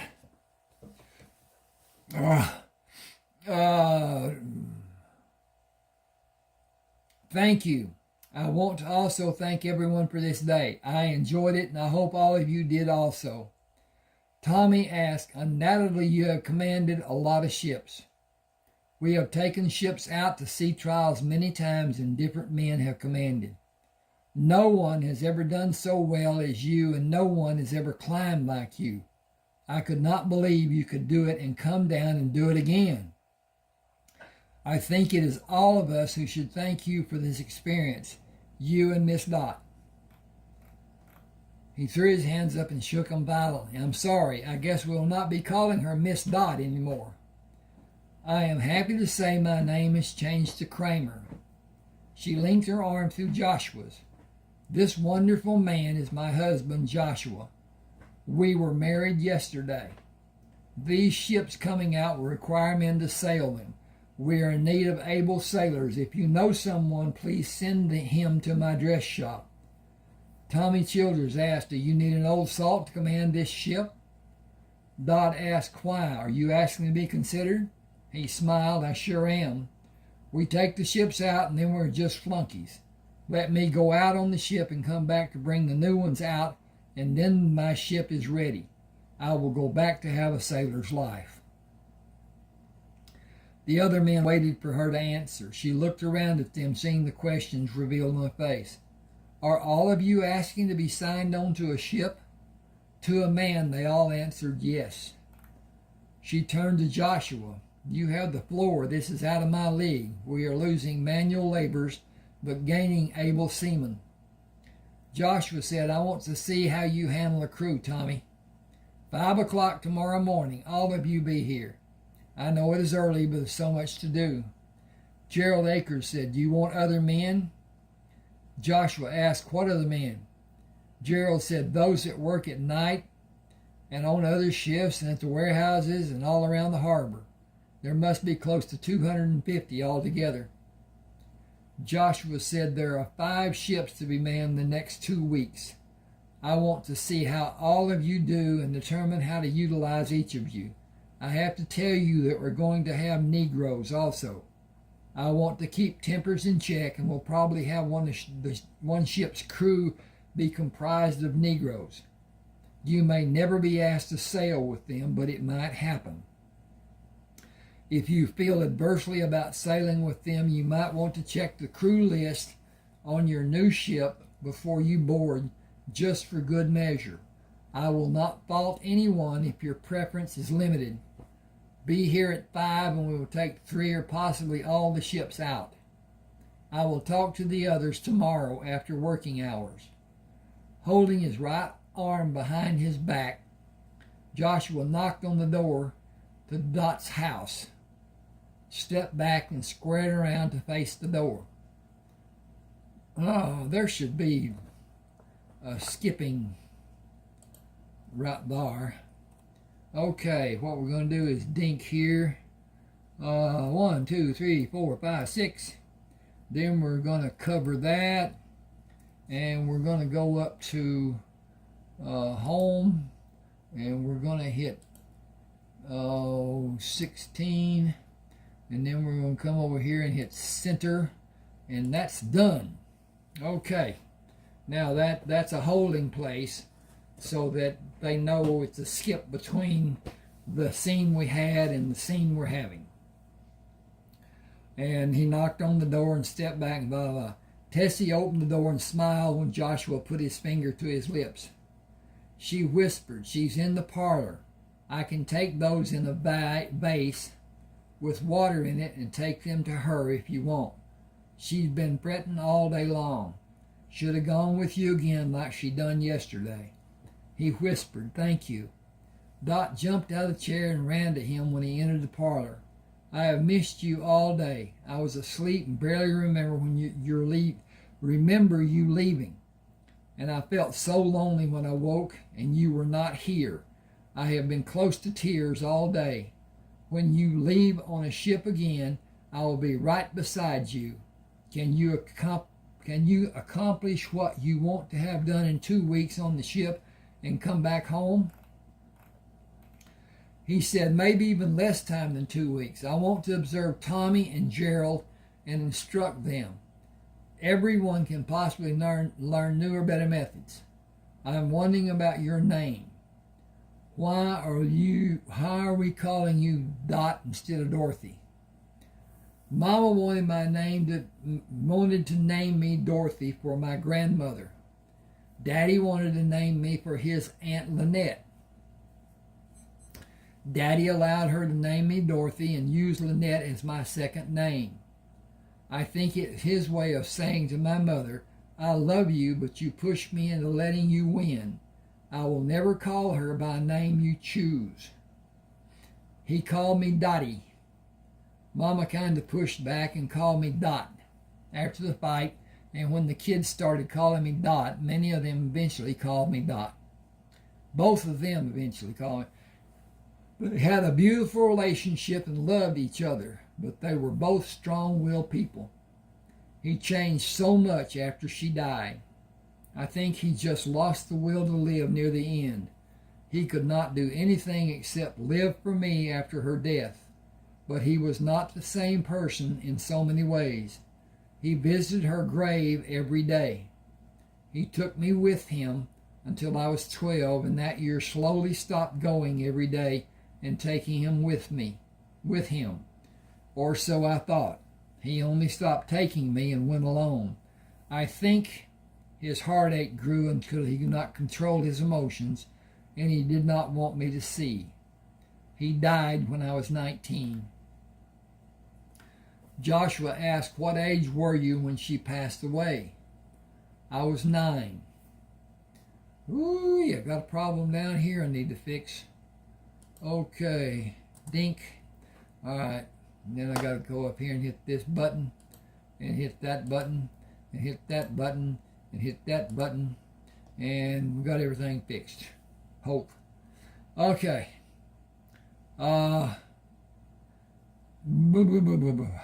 He would laugh and tell me not to dig myself a hole. In many ways, he went back to being his old self when Mama died. Not quite so bad as he was. She pulled him closer to her. I did not mean to walk down memory lane so much. I missed them all. They were my support. Now you are. I would enjoy taking you into the bedroom, making mad, passionate love to you. Tessie said you can enjoy those flowers, enjoy the meal I've been fixing, enjoy Mr. Joshua when the sun be going down. And it be a proper loving time.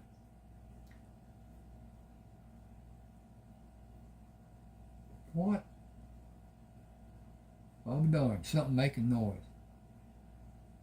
Huh. Okay.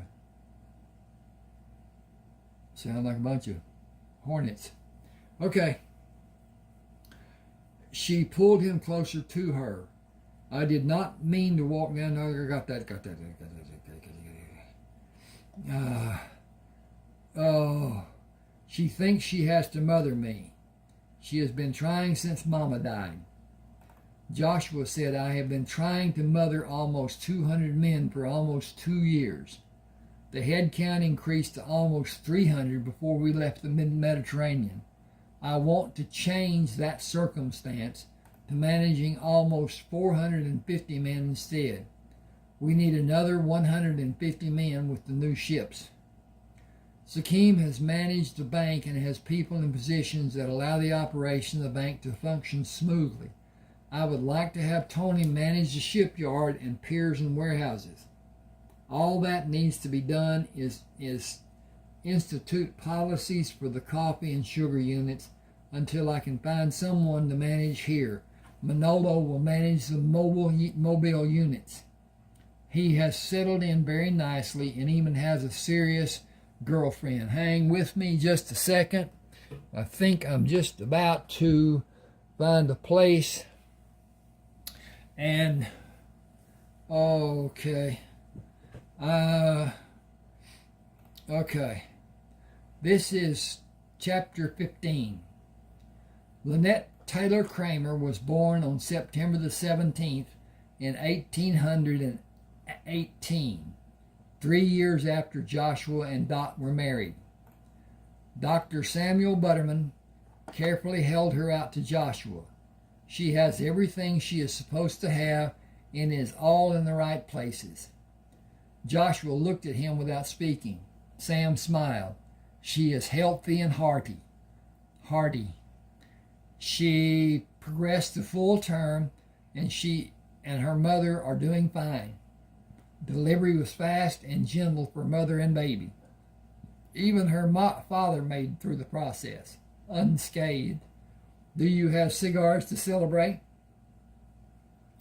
Joshua said, I will take my daughter to her mother and come back for a drink. You know where the liquor is stored. Pour 2 drinks and I will come back. Give me a second.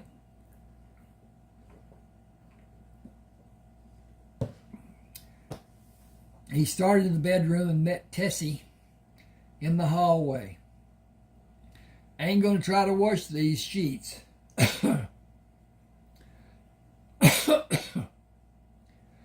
Whew.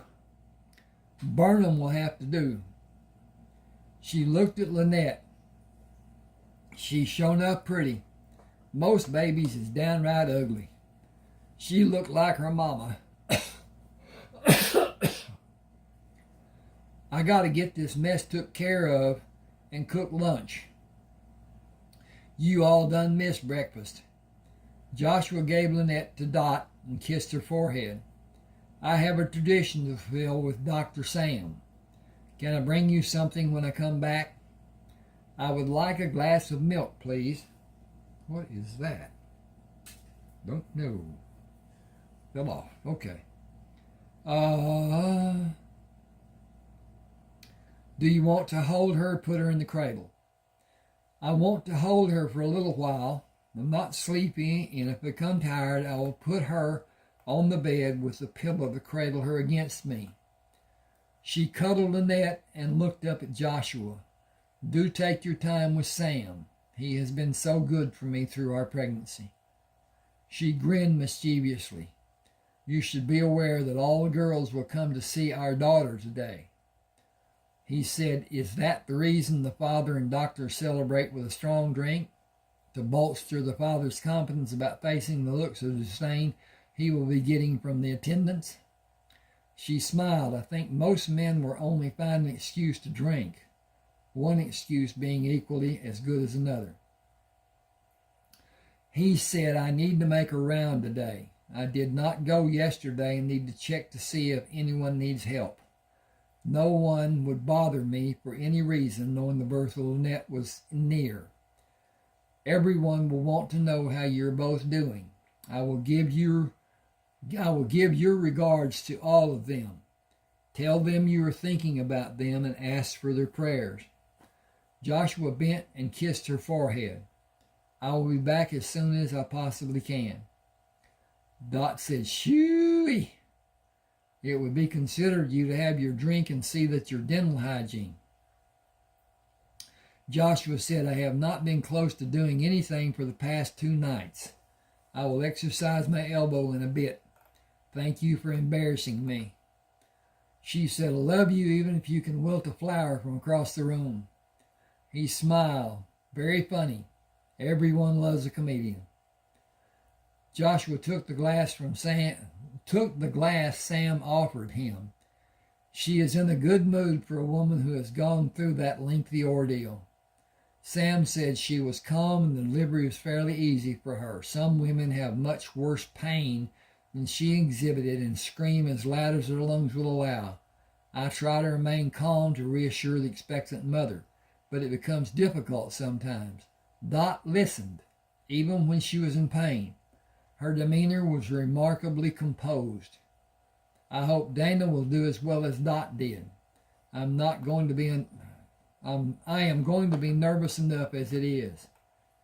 Joshua said, You will have enough time to practice with her. Sam said 4 months is not what I call long enough. Is she pregnant now?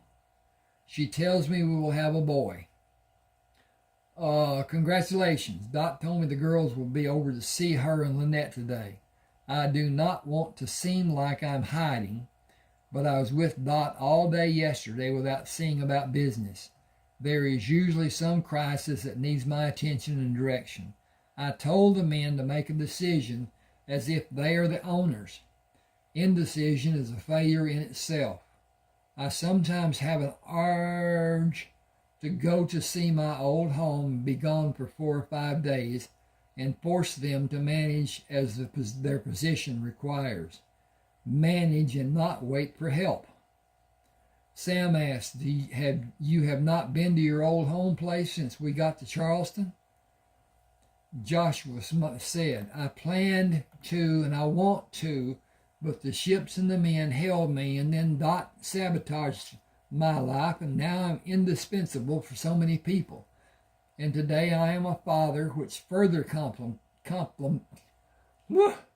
complicates matters.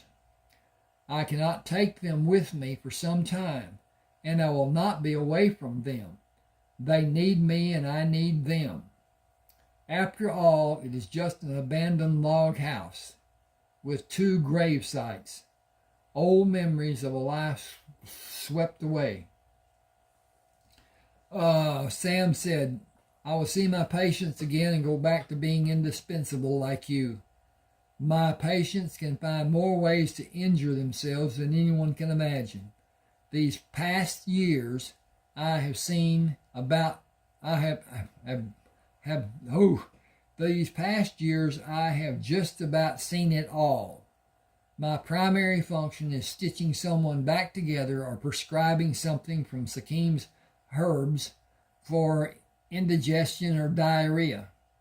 I would not trade my life for anyone's, but sometimes I think there has to be good days also. If I could go home instead of going to the clinic, I would say it has been a wonderful day and my effort had a great value. I brought another life into the world. I was truly needed. Instead, I dreaded the possibility of seeing a patient with a fishing hook stuck through one of his appendages, or a person who has waited almost too long to come to see me.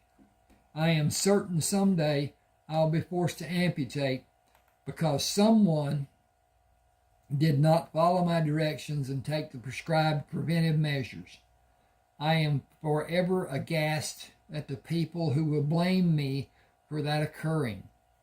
I cannot be a physician and act as I know to be proper, and I will not be a babysitter for someone foolish enough to think diabetes will somehow become better and not kill them. When that day comes, and I have a strong suspicion it will, I will move away from here to a place I am not known. I can stand the scrutiny with the knowledge I acted in the best interest of the patient.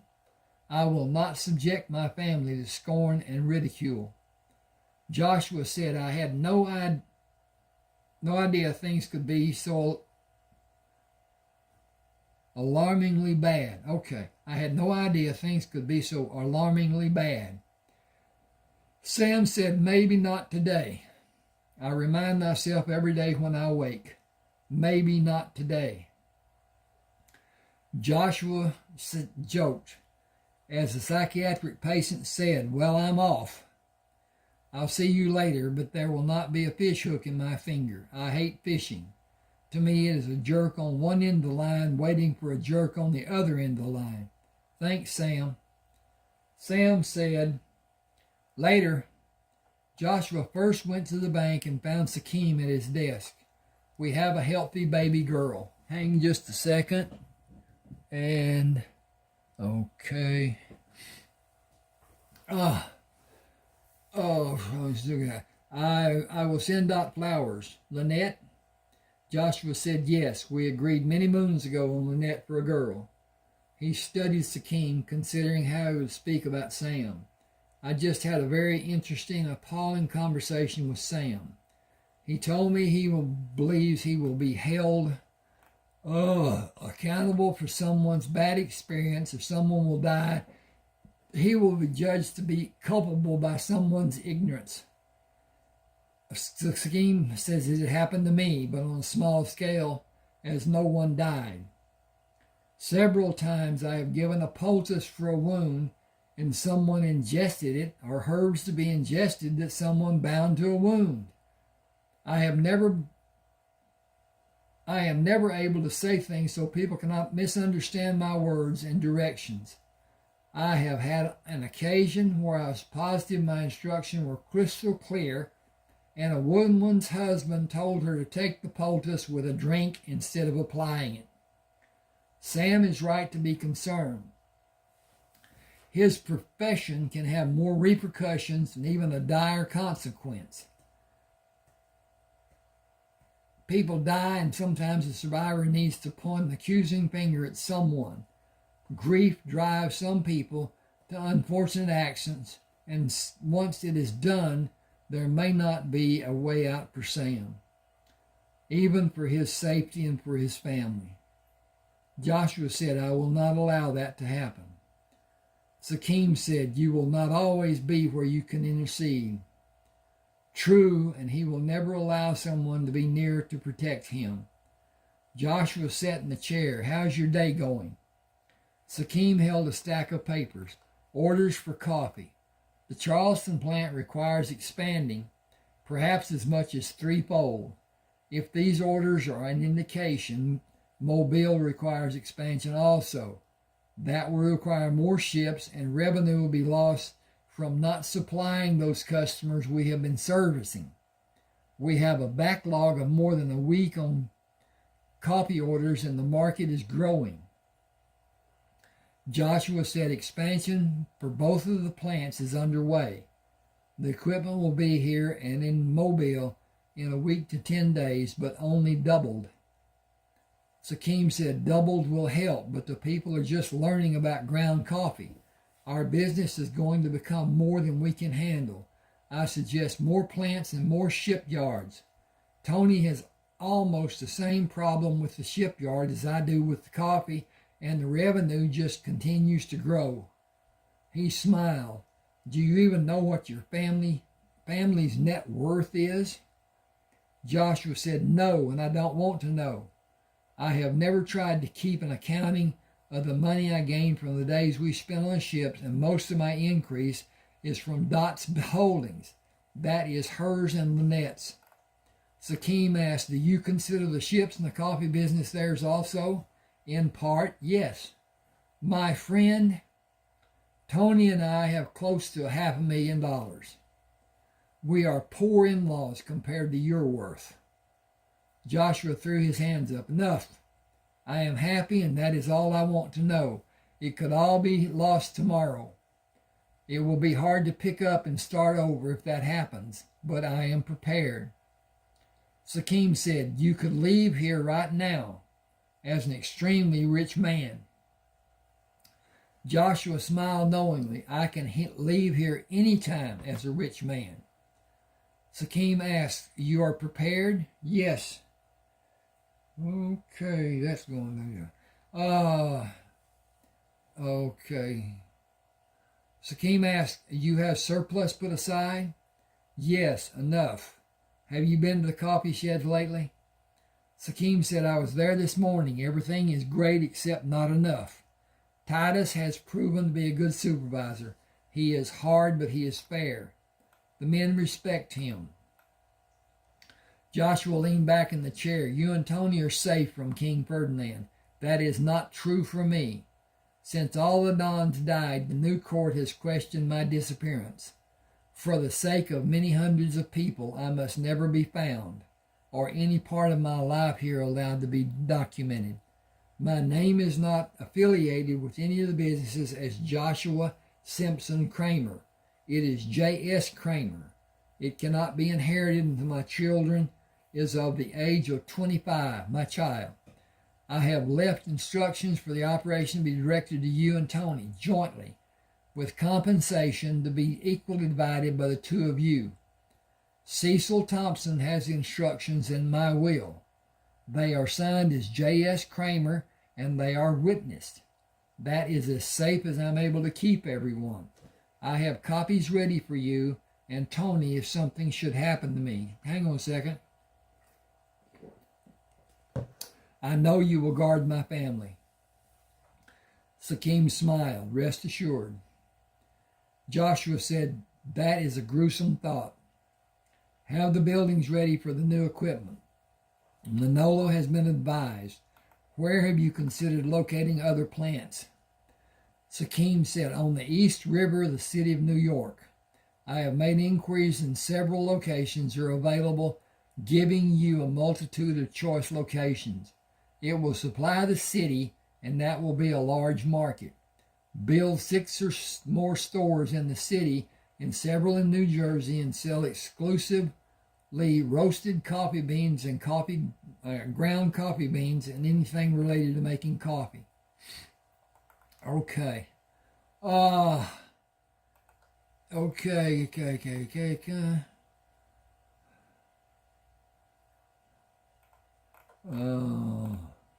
Okay.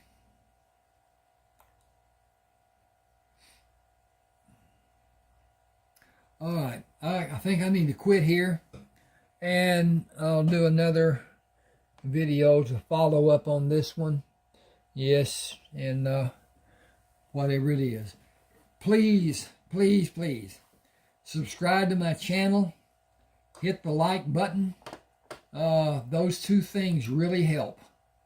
But anyway, if you have a desire to have books that I have written, shoot me a email. There's the address right there on the bottom of the book cover, and I'll get back to you. At any rate, okay, thanks for being with me. Oh.